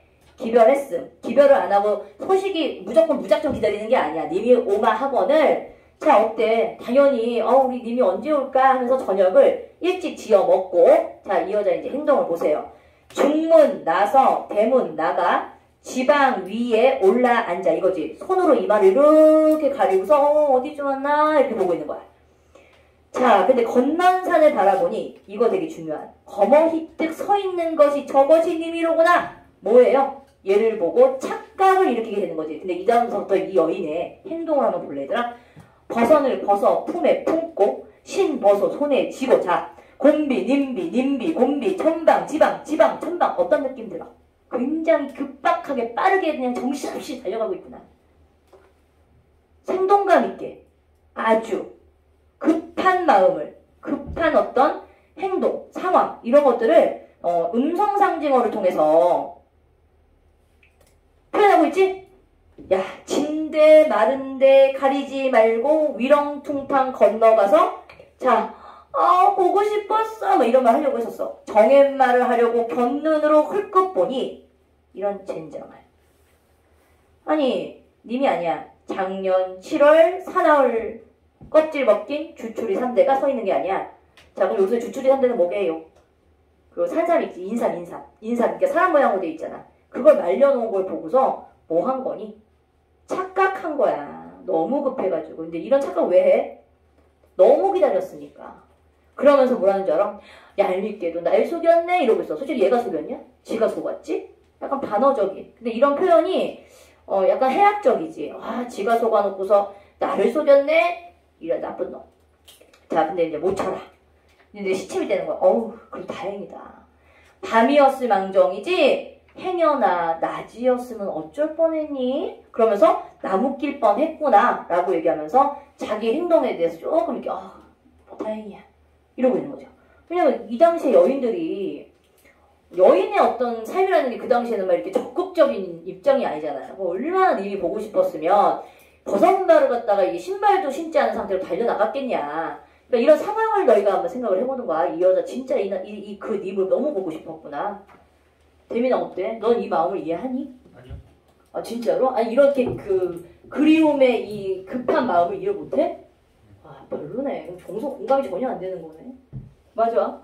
경서가 이렇게 기다리면 너무 반가운 사람을 보게 되면 막 헛것이 보일 때 있잖아. 왔나봐. 대민이를 보고서 이게 눈이 동동 떠다녀. 아니면 짜증나는 거지. 실망 확 하는 거죠. 오케이? 이 사람의 어떤 애절한 어떤 이 마음이 어떻게 그려지고 있어? 굉장히 솔직하잖아. 숨김이 있냐? 없지. 자, 이제 그려보자. 내가 이 질문을 해보겠어.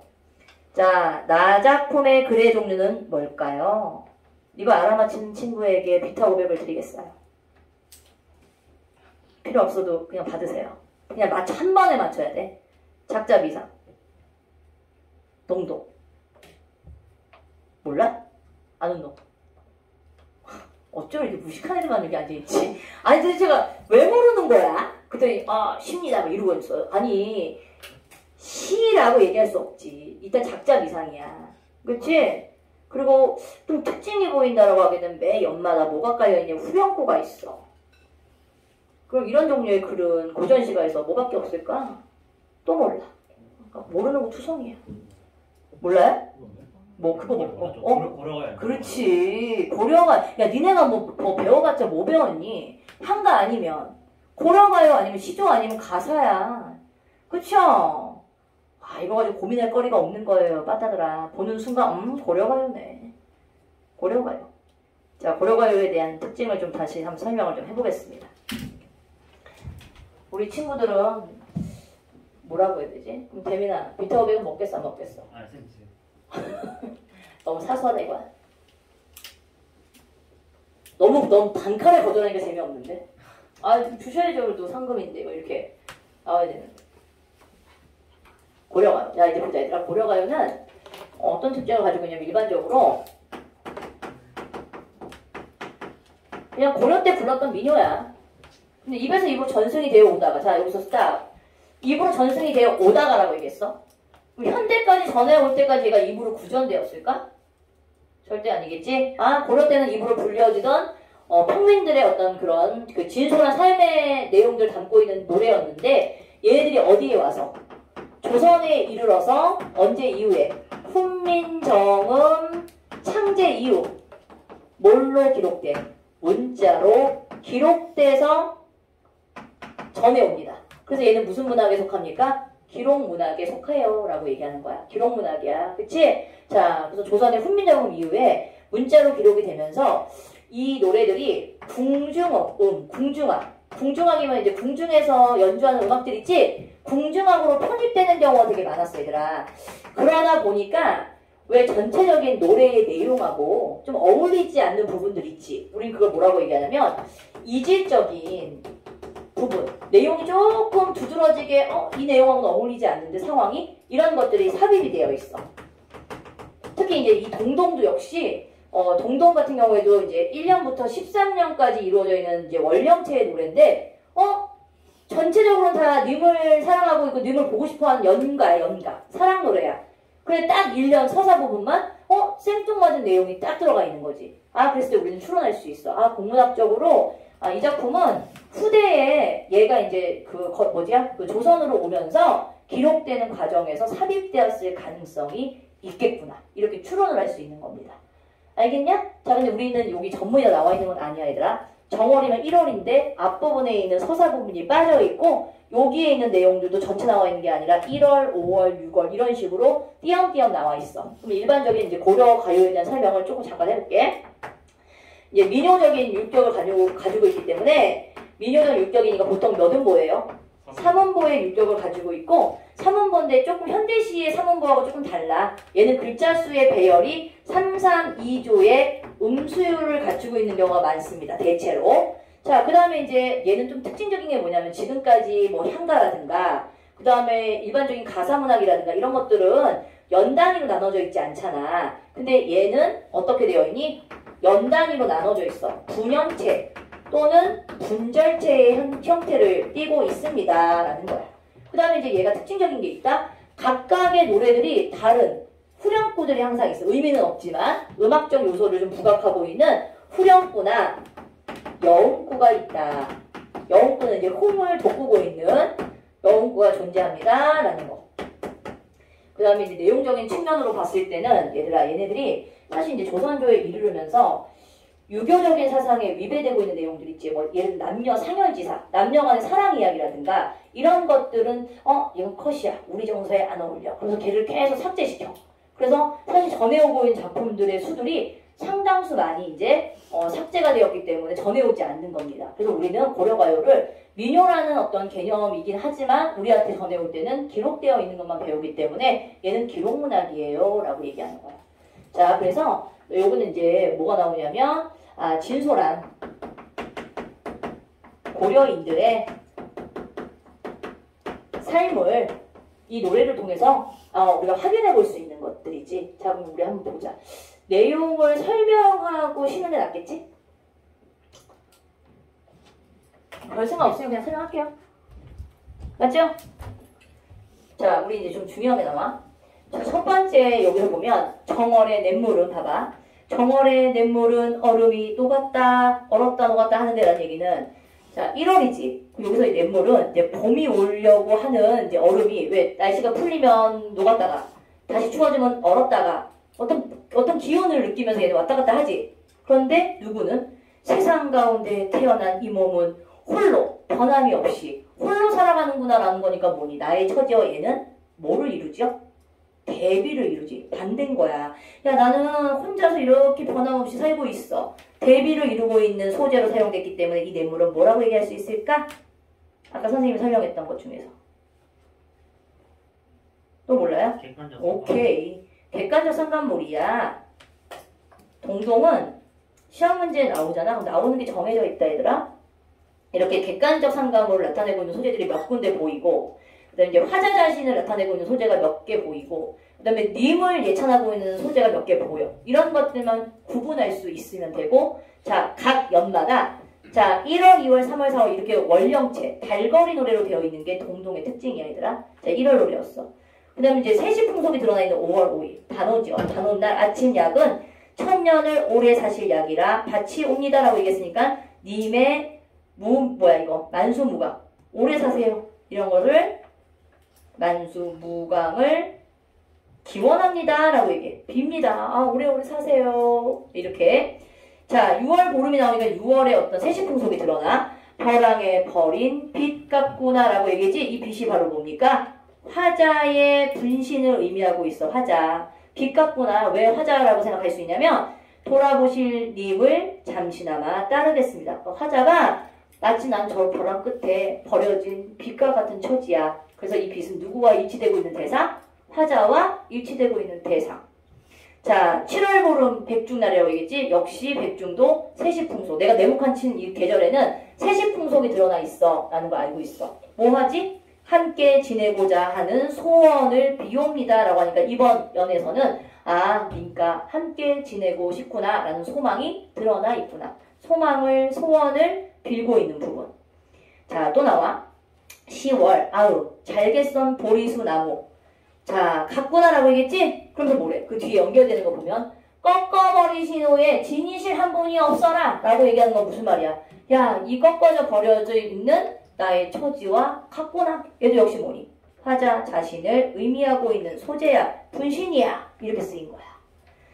자, 12월 다 중요한 거. 11월 봉당 자리에 호쩍삼 덮고 누워. 나는 뭐니? 님이 없어. 혼자 누워있는 이 썰렁한 자리야. 슬픈 일이로구나. 이 사람의 감정 직접적으로 직설적인 감정 표현이 나와있죠. 고우님 각각 여의고 각각 살아가는구나 라고 했어. 근데 사실은 12월 달의 내용은 여기서 생략되어 있잖아. 근데 11월 달에 왜 이 사람이 그렇게 님과 떨어져 지내면서 왜 이렇게 그리워할까? 이유가 나와요. 이제 자기의 처지를 젓가락에 빗대요. 표현을 해. 아, 내가 우리 님 먹으라고 가지런히 올려서 가져다 놨더니 다른 손님이 가져다 물었습니다. 이런 표현을 써요. 이 사람은 사랑하는 님을 두고 다른 사람하고 결혼한 겁니다. 고려가요가 이런 약간 반전적인 내용들이 들어가 있어. 아, 왜 이렇게 그리워해? 왜 이렇게 떨어져 각자 이렇게 그리워하면서 살고 있어? 아, 이런 것들은 다른 사람하고 결혼을 하고 이런 식으로 살았기 때문에 아, 이 사람이 그리워하는구나. 멀리 떨어져 사는구나. 알고 있으면 되겠지? 자, 내용은 이렇게 정리가 됐다. 자, 이제 한번 가볼게요. 1번. 자, 일단 가와 나의 공통점 뭐니? 대상이 부재한다는 얘기는 둘 다 님이 있어 없어? 없지. 일단 1번부터 답. 원망 없어, 연민 없어, 생활상 없어, 친화적 태도 없어. 아, 없는 거 투정이네. 이런 거 너무 간단하게 보일 거야. 두 번째. 아, 우리 아까 얘들아 괜히 도식화 나와가지고 이제 어려워 보이지만 어렵지 않지요? 자, 아까 사설시조 같은 경우에 한 작품 속에서 화자의 두 가지 모습이 동시에 나타나고 있지? 자, 여기까지는 이제 상황, 착각, 행동, 자각을 하고 있는 부분이고 마지막에 깜짝 놀랐네. 밤이었을 망정이지 큰일 날 뻔했네. 이러면서 자기를 막 이렇게 합리화시키지? 자, 이런 식으로 이루어져 있는 게 이제 마지막 종장 부분에 해당하는 거야. 이게 초중장에 해당하는 내용이고 그 다음에 종장에 나와 있는 부분. 자, 님이 바라보니 님을 기다리고 있는 상황 맞지요? 거머히뜸 님이로구나 라고 했으니까 간절한 그리움 때문에 착각하게 되는 대상 맞지요? 자, 버선을 그냥 신발도 신지 않은 상태로 막 뛰어간다는 얘기는 타인의 시선을 의식하지 않은 행동인 거 맞겠지? 자, 근데 이제 뭐야? 정연만 하려고 했더니 나를 속였네 이러고 얘기했지. 근데 이거 님이 속인 거니? 사랑하는 님에게 속았음을 자각하는 게 아니라 자기가 착각한 거죠. 그래서 얘가 틀렸죠. 자, 타인의 시선을 의식하며 자신의 행동을 애써 합리화하는 반응이다. 알겠어? 자, 패스. 알고 푸는 거 맞지? 확실해? 자, 우리 봐봐. 얘들아, 정월령의 냇물이 나와. 냇물은 얼었다, 녹았다 변화가 있지. 근데 나는 여전히 혼자서 홀로 살아가고 있어. 대비를 이루고 있는 객관적 상관물인 거 맞거든? 근데 이 동장자리는 내가 썰렁하게 살고 있는 나의 처지와 얘는 일치해. 감정이입은 아니지만 그렇기 때문에 화자의 처지와 대비된다라고 얘기하면 맞아 틀려. 얘는 맞지만 이 봉당자리는 자기의 외로운 처지와 일치하기 때문에 X입니다. 1번부터 틀렸네요. 자, 나머지 한번 맞는지 한번 볼까요? 같이 옵니다. 비 옵니다. 정성의 기원 맞고 따르겠습니다. 지내고자 직접적인 표출 맞고 빛 보리소나무는 버림받은 화자의 신세를 비유한 사물입니다. 맞지요? 자, 없어라. 각각 살아가는구나. 고독하게 지내는 삶이 드러나 있고. 자, 사실은 고전소 실화가 됐든 어떤 작품이 됐든 얘들아 쉬운 거부터 차근차근 습득해서 올리잖아. 그럼 어느 순간에 이거보다 조금 어렵다라고 하는 것도 잘 풀 수 있어요. 진짜로. 그러니까 그걸 조금 믿고 조금 이제 너희가 조금 뭐 하나 좀 잘한다 해가지고 너무 이렇게 또 이렇게 의시되지 말고 좀 차근차근 좀 해결해 나가는 연습을 좀 하자. 알겠지? 10분간 휴식.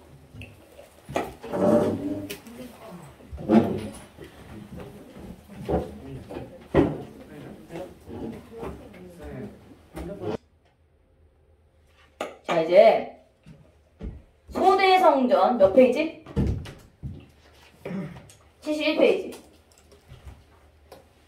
자, 여기서는 조금 주의할 게 뭐냐면 지난번에 우리 고전소설 그 구조, 구성 좀 배웠었지? 대부분 문 좀 닫을래? 일대기적인 구성으로 되어 있는 영웅담 소설. 그러니까 이 작품 소대성전 나오지. 얘는 영웅담. 그러면서 분담. 그 다음에 여기서도 이제 소대성이라는 인물이 원래는 이제 천상계의 인물이었는데 이제 벌을 받고서 이제 인간세상으로 쫓겨난 거야. 그래서 일단 이원적 구성, 이원적 구조로 되어 있다. 이런 거 좀 기억합시다. 자, 하루는 승상이, 자 이제 고려는 처음에 등장하는 인물을 잘 따라가. 이 사람에게 어떤 행적을 따라가다 보면 뭐 만나는 사람 아니면 사건 이런 것들을 잡을 수가 있어요. 따라갈 수 있어. 하루는 승상이 술에 취하시어 책상에 의지하여라고 얘기했지. 그러니까 이건 이제 A라고 나와 있으니까 이 책상이 문제의 출제가 되겠지. 자, 그럼 책상에 의지하여 잠깐 졸더니라고 하는 거 보니까 꿈 얘기할 것 같지 않니? 문득 봄바람에 이끌려 한 곳에 다다르니 이곳은 승상이 평소에 고기도 낚으며 풍경을 구경하던 조대라. 조대 낚시터. 여기서 이 조대가 똑같은 낚시터겠지. 그 위에 상소로운 기운이 어렵거늘 나아가 보니 청룡이 낚싯대에 누워있다가 자 여기서 승상을 보고 고개를 들어 소리를 지르고 방공의 속건을 일어나 보니 뭐니? 꿈이에 뻔하지 얘들아. 뭔가 모르게 상서로운 그런 기운이 느낄 때는 항상 꿈으로써 보여주죠. 자 꿈의 내용이었어.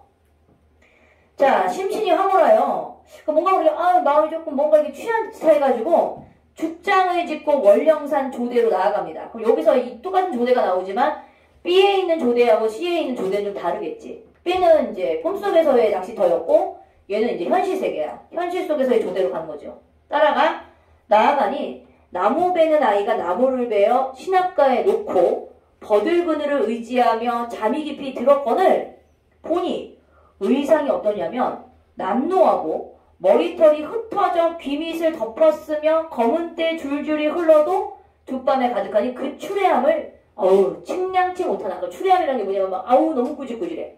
외모가 너무 형편없어. 뭐지? 외양묘사. 외양묘사를 통해서 드러냈어. 그 중에서도 은은한 기품. 근데 이제 중요한 건 그 꾸질꾸질한데 그 안에 뭐가 숨어져 있냐면 기품이 숨어져 있는 거야. 뭔가 얘는 약간 기품이가 귀티가 나는데 속에 비치거늘 승상이 깨우지 않으시고 그러니까 약간 이 아이가 그냥 일어날 때까지 뭐를 하냐면 그 옷에 무수한 이를 잡아 죽이며 잠 깨기를 기다리더니 그 아이가 돌아누우며 탄식하며 말하기를 뭐라고 얘기하냐면 봐봐. 자 형산 백옥이 돌 속에 섞였으니 이건 자기 자신을 얘기하는 거야. 난 백옥과 같은 아주 그냥 똑똑하고 잘난 존재인데 돌 속에 섞여 있으니 누가 보배인 줄 알아보겠는가 한마디로 탄식하는 거야. 나 같은 이런 인재를 못 알아보는구나 이러고 앉았어. 여상의 자치 조대에 있건만은 그를 알아본 자 그러면서 이제 뭐라고 하냐면 고사 속에 있는 인물들을 막 읊어대. 그 다음에 와룡은 이건 와룡 선생 얘기하는 거지. 그 상거초려한 그 유비가 와룡은 남양에 놓았으되 상거초려한 유황숙은 자취는 없으니 어느 날에 날 알아줄 이가 있으리요. 그래. 나 같은 인재가 알아보는 인재가 없구나 이러면서 탄식해. 하니 그 소리 웅장하여 산천이 울리는지라. 자 탈숙한 기운이 소리에 나타나니 승상이 생각하되 영웅을 구하더니 이제야 만나도다. 이 사람 영웅을 구하더는데 이제야 제가 영웅이구나. 아까 꿈속에서 그 용왕말이 봤던 거 있지. 그게 이제 여기서 어떻게 보면 이제 오버가 되는 거죠. 이거 봄날이 심히 고난들 무슨 잠을 이리 오래 자느냐. 이러앉으면 물을 말이 있노라. 근데 이제 이 누가 대성이가 어떤 사람인가인데 남의 단잠을 깨워 무슨 말을 묻고자 하는가. 나는 배고파 심란하여 말하기 싫도다. 굉장히 이제 어른이고 뭐간에 없는 위아래 없는 놈이죠. 상당히 버릇없어.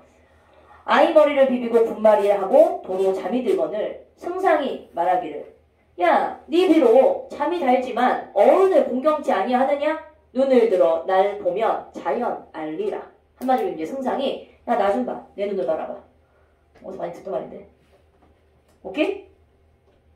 그 아이의 눈을 뜨고 이윽기 보다가 일어앉으며 고개를 숙이고 잠잠하거늘 승상이 자세히 보니 어떤 인물이냐면 두 눈썹 사이에 천지조화를 갈무리하고 가슴 속에 망고 홍망을 품고 있으니까 얘는 일반 사람이 아니야.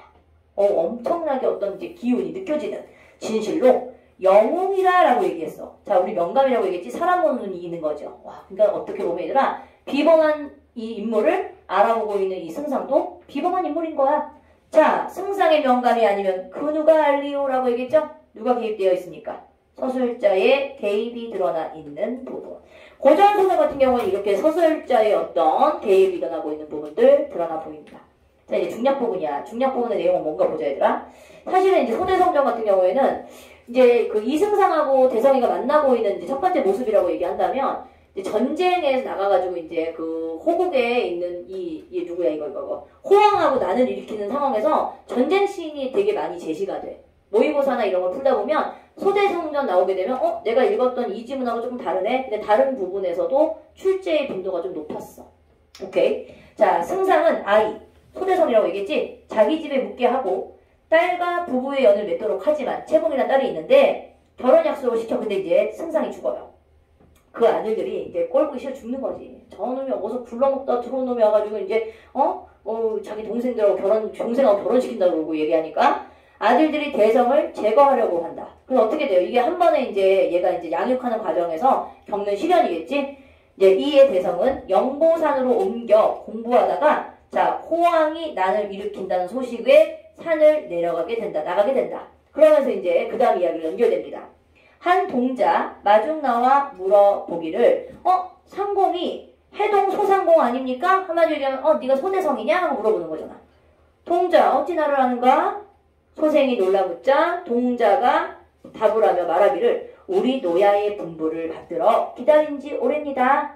노야라 하시는 이는 누신가? 라고 물어봐. 아유 어찌 어른의 존호를 알리리까? 들어가 보시면 자연이 뭐래요? 알리이다.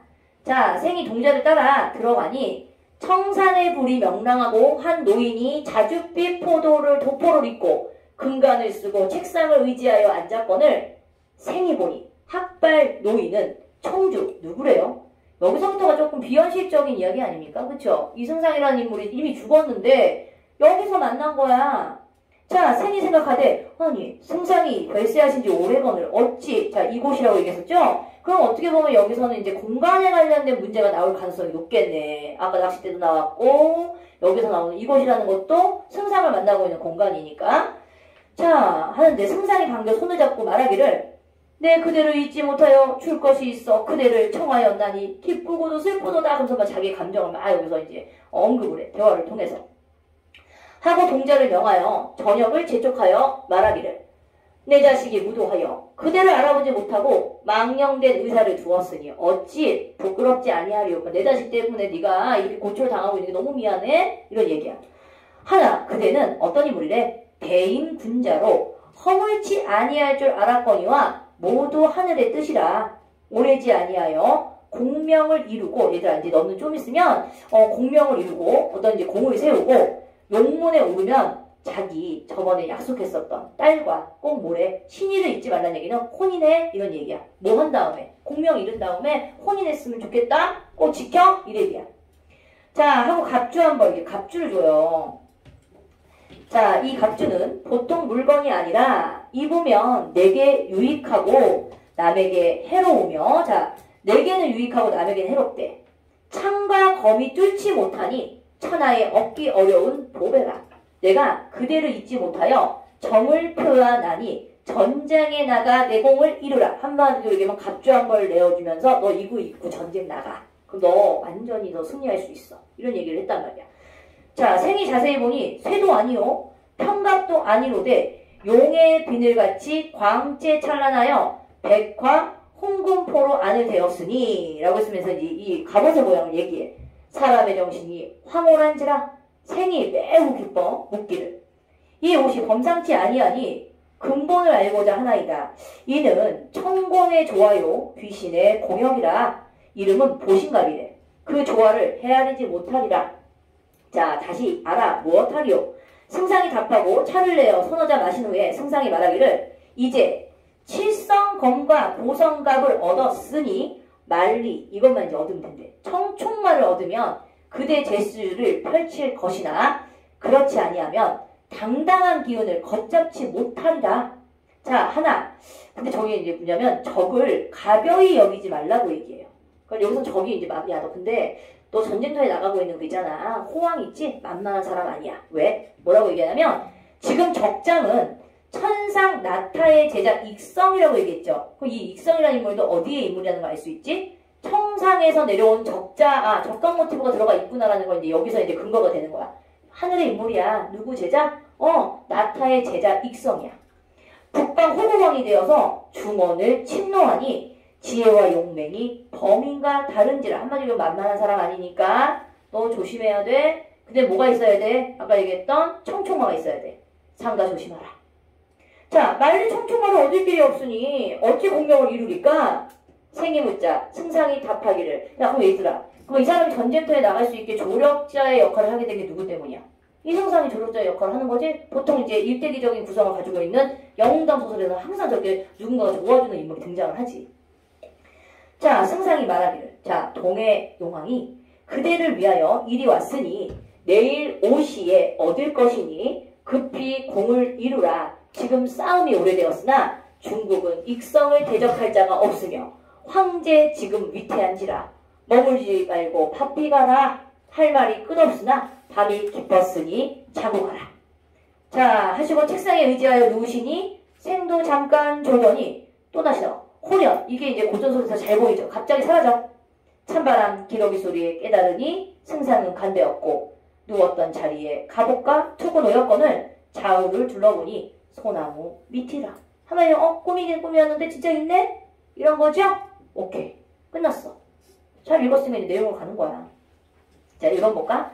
일단 우리 A하고 B 같은 경우에는 이제 소설상 특징으로 선생님이 이제 아까 그 대성이의 외모를 얘기한 거지만 굉장히 추레하다, 꾸지꾸지하고 더러워, 막 이도 있고 막 이래. 어때? 묘사를 통해서 인물 외향이 드러나 있는 거 맞지? A에서. B는 발화를 통해 인물의 감회. 야, 기쁘고도 슬프다. 이렇게 얘기를 했다? 있어 없어? 있네. 그럼 일단 1번은 있어요. 그럼 나머지 한번 살펴볼까요? 자, 일단 부정적 인식 없고 대구의 표현을 통해서 요약적 실력 배경? 없어. 대화를 통해 갈등이 제시하고 있다? 없어. 자, 모두 과거 사건에 대한 회상? 오케이, 없지. 그럼 1번밖에 없네요. 답이 너무 쉽게 보이네. 답이 1번이면 너무 쉬운 거 없지? 자, 그 다음에 이제 봐. 2번. 자, 윗글은 승상에 대한 감상으로 가장 적절한 걸 골라봐 라고 얘기했어 얘들아. 곤히 잡는 아이를 깨우지 않고 이를 잡아주면 여기까지는 여기에 나타나고 있는 내용이지. 기다리는 모습은 따뜻한 인정을 느낄 수 있어. 뭐 틀리지 않겠지. 왜냐면 인정 있잖아. 어린아이를 갖더니 야 이 새끼 일어나 이러지 않고 기다려준 거잖아. 자, 일단 자신이 범한 가오를 시인하고 부끄러워하는 모습 없지. 왜냐면 자식들이 너를 못 알아봐서 미안해 이런 얘기는 있지만 뭐라고 얘기해? 나이 어린 소생에게 얘기하는 부분은 없지요.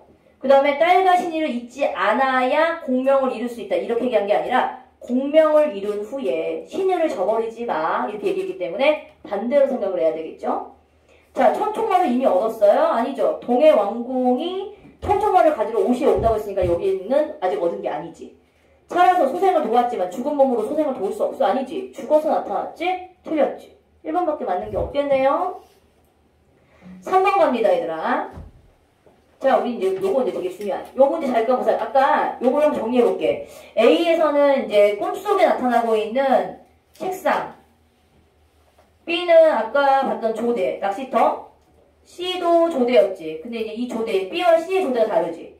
그 다음에 D는 이곳이었죠. 그 다음에 E는 나무 밑이었습니다.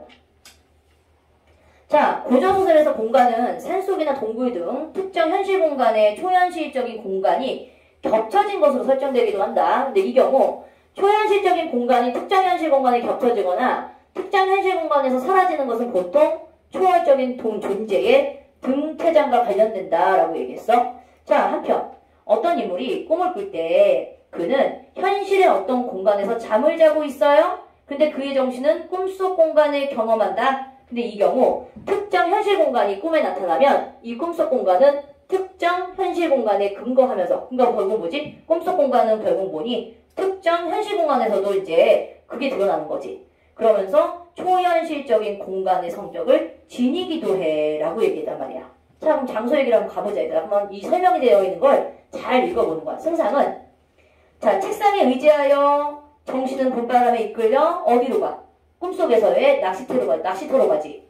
그래서 그는 현실의 한 공간에 잠들어 꿈속 공간을 경험하고 있는 것이다. 맞지요? 맞네요. 지워. 자, 그럼 여기서의 이제 조대, 낚시터지. 꿈속에서의 조대가 되는 거지. 그 다음에 이 C는 현실 속에 있는 조대가 돼. 자, 근거를 둔 꿈속 공간으로 B에서 본 총룡은 C에서 자고 있는 아이를 상징하고 있다. 맞겠지요? 꿈속에서 봤었던 그 총룡이 곧 그 꾸질꾸질한 추레한 그 아이였구나. 자, B와 D는 모두 초현실적인 공간으로라고 얘기했지. 왜? B도 뭐냐면 꿈속에서의 공간이고 그다음 죽은 승상과 만났던 이곳도 역시 초현실적인 공간인 거 맞겠지. 그러니까 한마디로 비현실적인 공간이라는 뜻이야.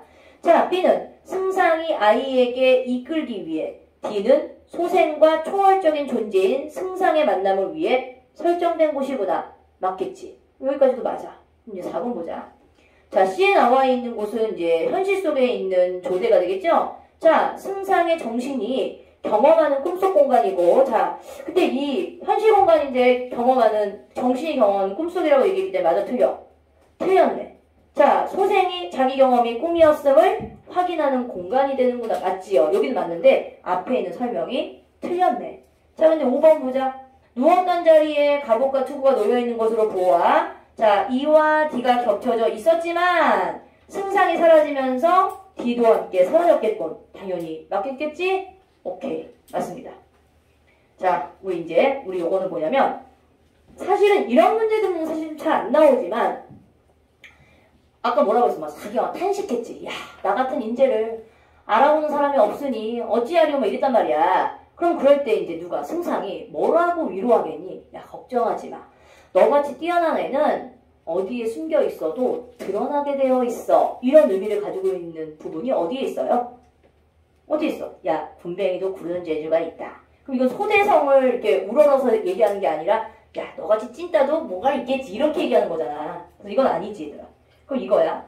자루 속의 송곳이라는 이 뜻이 한자성으로 따지면 낭중지추라는 표현이 있습니다. 낭중지추. 야, 자루 속의 송곳이라고 하듯이 앞으로 너의 진가가 반드시 드러나 많은 사람들이 너를 우러러보게 될 거야. 그러니까 이게 가장 적절하겠지? 아니, 2번. 야, 봐봐. 잘 보려고 3번에 표시한 거 봐라. 너희들이 하는 짓이야. 맞게 풀었는데 3번 체크했어요. 됐으면? 오케이. 부교재. 아, 저 새끼는 너 부교재 솔직히 말해서 없어졌지? 너 왜 상관 안 가잖아요? 네? 왜 안 가잖아요? 오늘 안 가지고 오늘 한번 안 가지고. 난 늘 안 가져오는 것 같은데. 제가 없어졌어요. 뭐라고요? 없어졌어요. 안 줄 건데. 야, 얘도 없대요. 어? 민철도 없어요. 안 가져온 거야? 아주 잊어버린 거야? 안 가요. 안 가져왔으면 이거 보고서 정리하시고, 여분으로 있는 거는, 야, 근데 경서가 예. 또 주기는 애매한데? 찾아보도록 할게요. 찾아봐. 그다음에 너 데미 너도 뭔 말인지 알지? 이건 여분이니까 내가 빌려줄 테니까 여기다 필기한 어떤 식으로 자꾸 필기하더라. 봐봐. 너희 둘 다 없으니까 봐라. 같이 봐. 그다음에 야, 여기 혜인이 그만 자고 같이 봐. 너만이라고? 왜 나한테 그러냐고? 정신 차리라고. 왜 저번에 뭐 왜? 왜 떠들고 야단이야? 얘들아, 머슴 대길이. 우리 지난주에 배웠던 작품 속에서 드러나고 있는 시 속에서 인물들은 어떤 인물들이었니? 70년대, 80년대 막 그런 작품 속에 녹아져 있던 게 소시민적인 삶을 살고 있는 사람들에 대한 약간 비판의식 이런 게 들어가 있는 작품이었다면 이 거하고 머슴대길이라는 작품에 드러나고 있는 어떤 표현하려고 하는 대상 어떤 그 특징을 가지고 있는지를 한번 보는 거야. 어떻게 표현했을까? 뭘 얘기하려고 하는 걸까? 잘 보세요. 네? 15페이지. 15페이지. 머슴대길이. 고은. 머슴대길이. 자, 얘들아, 머슴이 이름이 대길이고 그러니까 이 사람의 신분이 머슴이야. 고귀한 신분이야? 아니지. 약간 좀 이제 신분적으로 따지면 그냥 낮은 신분에 있는 사람일 거고 제목이 머슴 대길이야. 아, 그럼 이 시는 머슴 대길이에 대한 얘기를 하려고 하나 보다. 자, 한번 볼까? 어떤 사람인지 한번 볼까요? 머슴 대길이 왜 얘기하려고 하는 건가? 자, 쇠터 관전인의 머슴 대길이는 자, 쇠터 관전 머슴 대길이라고 했으니까 구체적 지명을 얘기했어.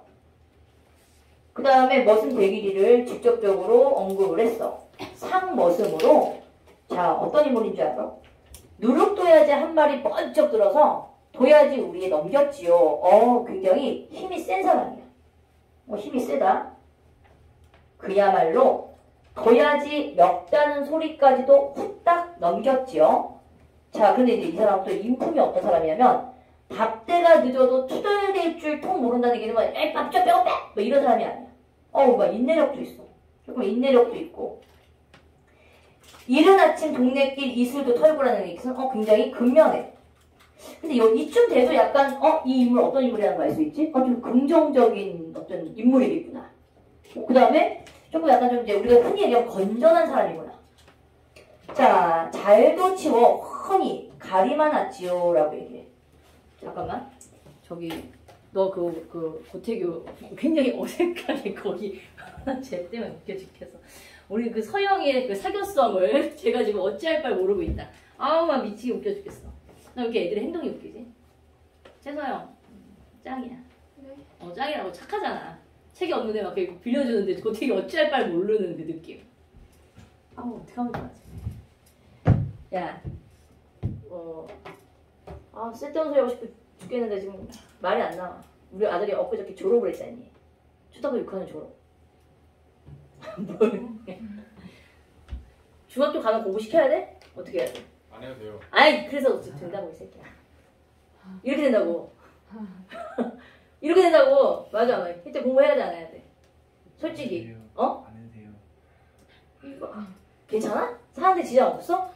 굉장히 불편할 것 같은데? 1학년 때까지는. 1학년 때까지는 아 그게 안 되는 거지. 야 1학년 때 안 하는 애들은 2, 3학년 때도 안 하지.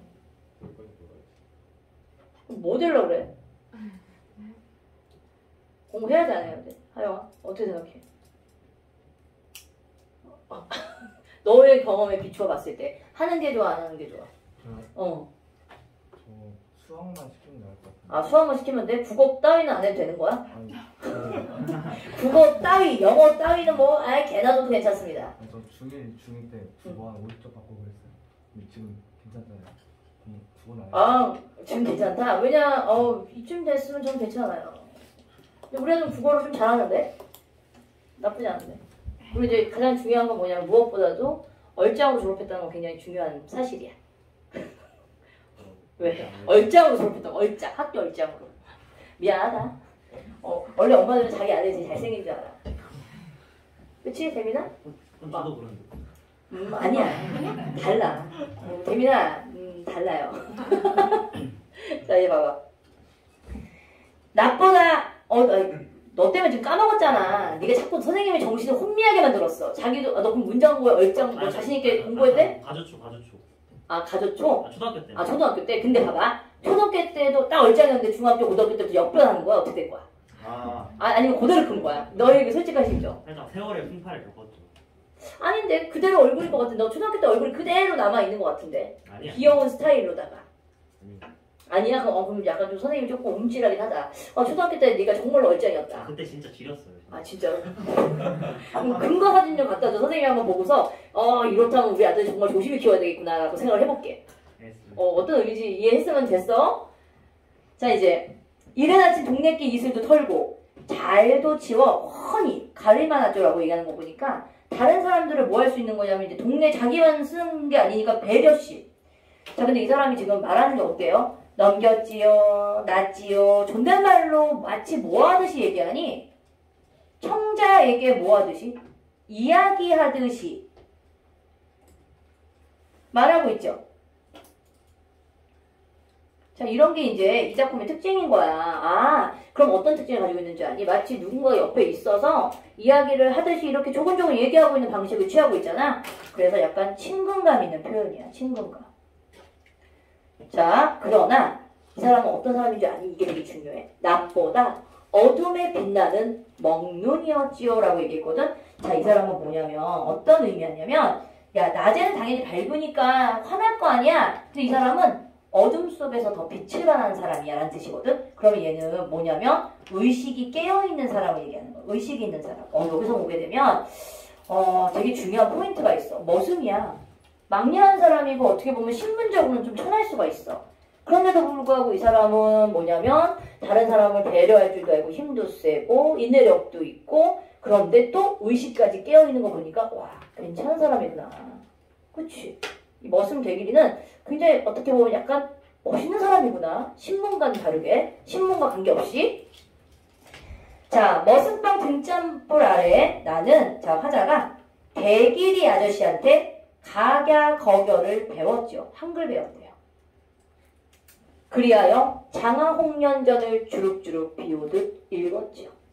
어린아이 세상에 눈 떴지요. 한마디로 얘기하면 내가 세상을 볼 줄 아는 눈이 생겼대. 글자를 배우면서. 그러면서 뭐라는 줄 알아? 일제 36년 지나간 뒤라고 얘기했었지? 그러면 어린 시절에 36년 이 치아 아에 있었다고 얘기한다면 이 사람은 뭐였던 거야, 얘들아? 한글 공부할 수 있었던 시대학으로 배울 수 없었던 거지. 그러니까 일제 강점기에. 한글을 배울 수 없었던 시대에 살았구나. 가가격여 아는 놈은 나밖에 없었죠. 이 한글 누구에게 배우겠대? 대길이 아저씨한테 배운 거야. 자, 대길이 아저씨 덜어는 자, 이 사람도 어떤 사람인 줄 아니? 머슴이잖아. 주인도 동네 어른들도 함부로 대하지 않았어요. 자, 대길이 아저씨는 존중받는 사람이야. 그리고 한 마을에서 인간적인 대접도 받는 사람이야. 살구권 마을 뒷산에 올라가서 홀쩍상, 근데 이 사람이 얼마나 또 멋있는 사람인 줄 아니? 째째하게 여자들이나 기웃거리면서 이쁜데? 이러고 다니는 사람이 아닌 거야. 홀쩍상 큰아기라고 얘기하면 여인들이야. 그냥 여자들. 따위에는 눈요기도 안 하고라는 얘기는 이성에는 관심도 없어. 이성 관심 없는 게 뭐 이 사람이 훌륭해 이런 거보다는 이 사람은 좀 더 원대한 꿈을 꾸는 사람인 거야. 머슴인데도 불구하고. 멋있지 않니? 자, 지게작대기 뉘어놓고 자, 봐봐. 나는 앞으로 저 큰 바다와 같은 사람이 될 거다. 이런 얘기를 하고 있었겠지. 어린아이한테. 그럼 혜인은 어떻겠어? 그런 옆에서 이런 사람에게 얘는 인생을 보고 배웠으면 어떤 사람이 되고 있겠어? 자기도 역시. 큰 사람이 뭐 아니야?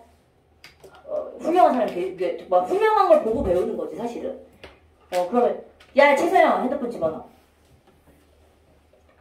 지게작대기 위에 놓고 먼데 바다를 바라보았죠 라는 얘기는 넓은 세상에 이제 포부를 바라볼 수 있는 그런 사람이야. 그러니까 째째하게 그 약간 사색할 줄 아는 사람. 뭐 여자들이나 이게 기웃기웃거리면서 시시하게 동네 여자들한테 찌그먹거리고 우리 흔히 얘기하면 찝쩍거리고 뭐 이런 사람이 아닌 거야. 바다를 보면서 사색을 하면서 자신의 어떤 넓은 포부 같은 것들을 이제 이 아이에게 얘기해 주는 거야. 나도 따라 바라보았지요 라고 얘기해. 본받는 거야. 자, 우르르 달려가는 바다 울음소리라고 얘기했었지? 청각의 심상이다. 얘들아, 근데 청각의 심상은 일단 얘들아 구체적인 감각적 표현이야. 우르르 달려간다는 얘기는 뭔지 아니? 바로 아까 바다를 보면서 누가? 대길이 아저씨가 꿈꾸고 있는 포부 이런 것들을 의미하는 거야. 이런 것들을 마치 뭐라고 얘기했니? 청각적 심상으로 구체화시켰습니다 라는 걸 알 수 있어. 대길이의 포부를 짐작할 수 있는 이런 큰 파도의 소리, 바다의 울음소리를 자기는 들었죠. 자, 근데 또 대길이는 어떤 사람인지 알아? 찬겨울. 눈더미 가운데서도 덜렁 겨드랑이에 바람 잘도 드나들었지요 라고 얘기했었지? 자, 이 얘기는 뭐냐면 생각해봐. 덜렁 겨드랑이에 바람이 잘도 드나들었대. 추운 겨울인데 가난하게 살았다는 얘기야. 그냥 얘가 가난하. 근데 이 사람이 뭐라고 하냐면 가난한 삶을 살았어. 그가 말했지요. 사람이 너무 호강하면 저밖에 모른단다. 남하고 사는 세상인데 와 대길이 아저씨 되게 멋있는 사람인 건 뭐냐면 남하고 사는 세상이라고 얘기했으니까 나만 사는 세상이 아니야. 그래서 자기만 호강하게 되면 이기적인 사람이 될 수밖에 없어. 그래서 약간 공동체적인 삶을 중요시하는 사람이구나. 더불어 사는 삶을 되게 좋아하는 사람이구나 라는 걸 알 수 있지. 그러니까 이런 사람은 어떤 사람이냐면 비록 신분은 고귀한 사람은 아닐지라도 인품 자체가 고귀한 그런 인물이구나 이런 걸 알 수 있어. 대길이 아저씨는 그는 나에게 뭐가 됐대 얘들아? 불빛이 되었대. 이건 스승이에요. 그 다음에 나를 이끌어주고 있는 희망이에요. 이런 존재들이에요. 자다 깨어도 그대로 켜져서 밤새우는 불빛이었지요 라고 얘기했거든. 자, 그럼 우리 되게 중요한 포인트. 머슴 대길이는 이 화자에게서는 어떻게 개인적인 경험을 바탕으로 나와 있는 어떤 대상이겠지. 그런데 중요한 건 여기서의 이 머슴 대길이는 어떤 사람의 대표적인 인물이냐면 건강한 민중. 그러니까 민중의 한 삶을 살고 있는 민중의 한 단면을 볼 수 있는 인물이었던 거야. 머슴 대길이라는 인물을 통해서 건강한 생각과 건전한 의식을 가지고 있는 민중의 어떤 그런 모습을 보여주면서 이런 인물들에 대한 걸 어떻게 긍정적인 시선으로 바라보고 있는 작품입니다. 라는 걸 알 수 있어요. 이해 가세요? 자, 그럼 이 작품은 그럼 뭘 얘기하려고 하는 겁니까? 민중들의 삶의 건강함과 더불어 사는 사람에 대한 삶에 대한 아름다움을 표현하려고 했었던 시야. 여기서의 멋은 대기는 단순히 개인적 측면에서 끝나는 인물이 아니라 건강성을 가지고 있는 우리 민중의 한 일부를 보여주고 있는 부분이야. 알겠지? 자, 근데 우리 벼라는 작품 한번 보자. 벼, 얘들아, 벼. 자, 이제 벼는 잘 보세요. 일단 보자. 벼는 서로 어우러져 기대고 산다 라고 얘기했었지? 서로 어우러져 기대고 산다라고 얘기했으니까 혼자 사는 게 아니네? 그럼 얘는 서로가 의지하면서 공동체적인 삶을 살고 있는 존재구나. 그리고 서로 어우러져 산다고 얘기했으니까 약간 이 벼라는 존재를 함께 뭔가 사회를 이루고 살고 있는 사람들의 모습으로 보여주고 있는 거지. 얘 의인아.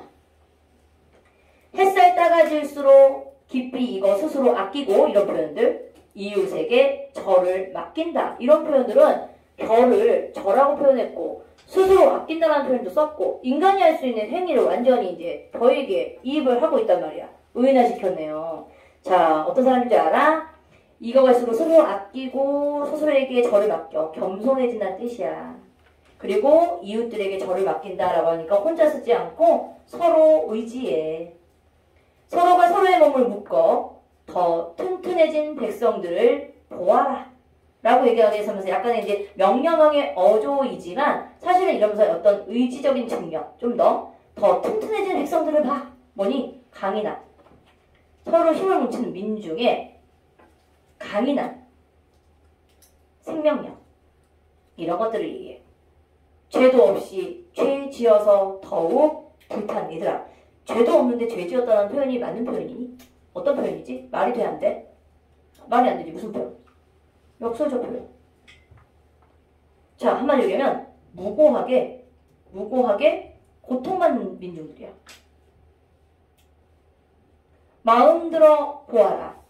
벼가 춤출 때 의인아. 벼는 소리 없이 떠나간다. 뭔지 알죠? 한마디로 떠나갈 때는 소리 없이 떠나간다는 얘기는 떠나가야 될 때가 언제인지를 또 알고 고요히 사라지는 거야. 막 요란 떨고 가지마 이러고 떨고 진상 떨고 이러지 않는다는 거지. 자, 벼는 가을하늘에서도 서러운 눈 씻어 맑게 다스릴 줄 알고 바람 한 점에도 노여움을 덮는다. 저의 가슴도 더울 줄을 안다. 자, 이쯤이면 알겠지, 얘들아. 자연물의 속성을 통해서 뭐를 주려고 하는 거지? 민중들의 강인함, 생명력과 공동체 삶에 이것도 역시 마찬가지야. 왜냐면 혼자 사는 사회가 아니잖아. 저들은 서로가 어우러 살고 있는 이런 모습들을 형상화시켰구나. 자, 노여움을 덮는다. 자기를 다스릴 줄 아는데. 자, 그 다음에 절제할 수 있어. 절제력이 있어. 그 다음에 저의 가슴도 더운 줄 알 수 있어. 라고 했을 때 뜨거움도 있어. 그러니까 어떻게 보면 지난번에 우리 배웠던 그 소시민적인 그 인물 유형들하고는 반대가 되는 인물들인 거야. 그치? 우리가 배웠지. 하나를 배웠으면 다른 작품 속에서 보여주고 있는 어떤 모습들은 또 어떤 모습들이 있을까? 이런 것들을 약간 너희가 비교해서 잘 정리할 수 있으면 그치? 금상첨화죠? 자, 그래서 뭐래요? 벼가 떠나가며 바치는 이 넓이 넓은 사랑. 그래서 이 벼가 떠나가면 이제 수확을 하는 거겠지? 그러면서 이 넓이 넓은 사랑. 자, 벼는 어때요? 쓰러지고 다시 일어서서 강인함. 절대로 굽히지 않죠. 굽히는 게 아니라 절대로 이제 무너지지 않죠. 이 피 묻은 그리움, 넉넉한 힘. 자, 이거는 민중의 저력. 피 묻은 그리움이라는 건 영원. 자, 한마디로 하면 희생적 사랑을 실천하는 벼. 이걸 통해서 형상화시키고 있습니다. 됐어요? 자, 그럼 문제 한번 볼까요? 1번. 자, 빈칸에 들어갈 말로 가장 적절한 거 고르래요. 선생님, 가와 나는 어떤 부분이 공통점이 있을까요? 라고 했습니다. 자, 중요한 건 어떤 공통점이야? 고결한 희생만이 뭐 대길이 아저씨는 희생이 보이진 않지. 강인한 생명력이 있다라고 얘기하는 건 사실은 대길이 아저씨가 막 강인한 생명력 혼자 막 이런 건 아니지. 그러니까 이건 뭐니? 더불어 산다라는 게 공통적인 거죠. 대길이 아저씨도 나 혼자만 잘 먹고 잘 사는 세계를 원하는 게 아니라 함께 더불어 사는 사람, 그런 걸 중요시하는 인물이었지. 그래서 3번이 되는 거야. 넘겨볼까요? 2번. 자, 기억에서 미움에 대한 설명으로 적절하지 않은 것은 이라고 하겠어. 자, 일단 구체적, 관전 세터, 사실성 강조. 이야기체의 어조로 사용하고 있고 친근한 분위기. 맞아. 그 다음에 구체적으로 드러나지 않은 개념을 청각적으로 형상화시켰다. 우르르르. 그치? 그 다음에 사물에 인격을 부여하여 관찰하는 대상의 모습을 나타내고 있는 거. 맞아. 단어적 표현 아니지? 역설적 표현이 드러나 있습니다. 그래서 5번.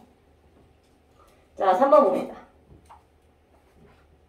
자, 우리 보기를 참고할 때 가에 나타난 대길이의 특징으로 적절하지 않은 건 뭘까요? 자, 이 작품에서 화자는 대길이의 모습을 형상화하며 그의 인물됨을 예찬하고 있어요. 자, 그럼 대길이는 어떤 인물이냐면 공동체적인 삶의 전형을 보여주는 인물로 화자에게 올바른 삶의 방향을 제시해줍니다. 어떤 인물이에요? 근데 특징으로 적절하지 않은 거래, 얘들아. 자, 사력 있고 인내심이 강합니다. 맞아요? 총명하고 민족의식도 있죠. 깨어있다라고 얘기했었지. 어두울수록 더 밝은 인물이야. 성실하고 부지런하고 남을 배려할 수 있어요. 근데 이 사람이 신분적인 한계에 저항한다. 이런 표현이 있어? 그렇지 않지? 머슴이지만 사람들이 그 사람을 존중하고 이 사람 또한 그런 인물로 살아가고 있고 극복하려고 하는 건 아니에요. 자, 이거지? 큰 이상을 품고 바다를 바라볼 줄 아는 여자를 멀리하면서 좀 더 넓은 폭으로 꿈을 수 있는 그런 인물이야. 멋진 사람인 거야. 자, 4번. 나의 문맥을 고려할 때 보기에 밑줄친 부분과 관련이 없는 건 뭘까요? 민중의 다양한 속성, 벼의 모습을 통해서 자, 이거는 60년대 부정적 현실을 극복하고자 하는 화자의 의지를 드러내고 있는 것이다. 자, 벼는 이제 계속 읽을수록 거기가 숙어지니까 낮출 줄 아는 겸손함이 있습니다. 그 다음에 자, 사사로운 욕심을 휘둘리지 않은 정직함이 있어요. 맞아요? 이 사람이 지금 사사로운 욕심에 휘둘리지 않은 정직함이라는 게 이 작품에서의 벼가 가지고 있는 덕목은 아닐 거야. 맞지? 요거야. 그 다음에 억제하는 절제력. 그 다음에 몸바치는 희생력. 끈질긴 생명력. 뭐가 정직한데? 욕심을 부리지 않는 거에 대한 덕목이 저에게서 보여지지는 않습니다. 알겠지? 이렇게 해서 이제 마무리. 오늘은 여기까지 설명을 하는데 생각보다 이쪽 반은 싹 나갔네. 다른 반은 여기 못 나갔는데.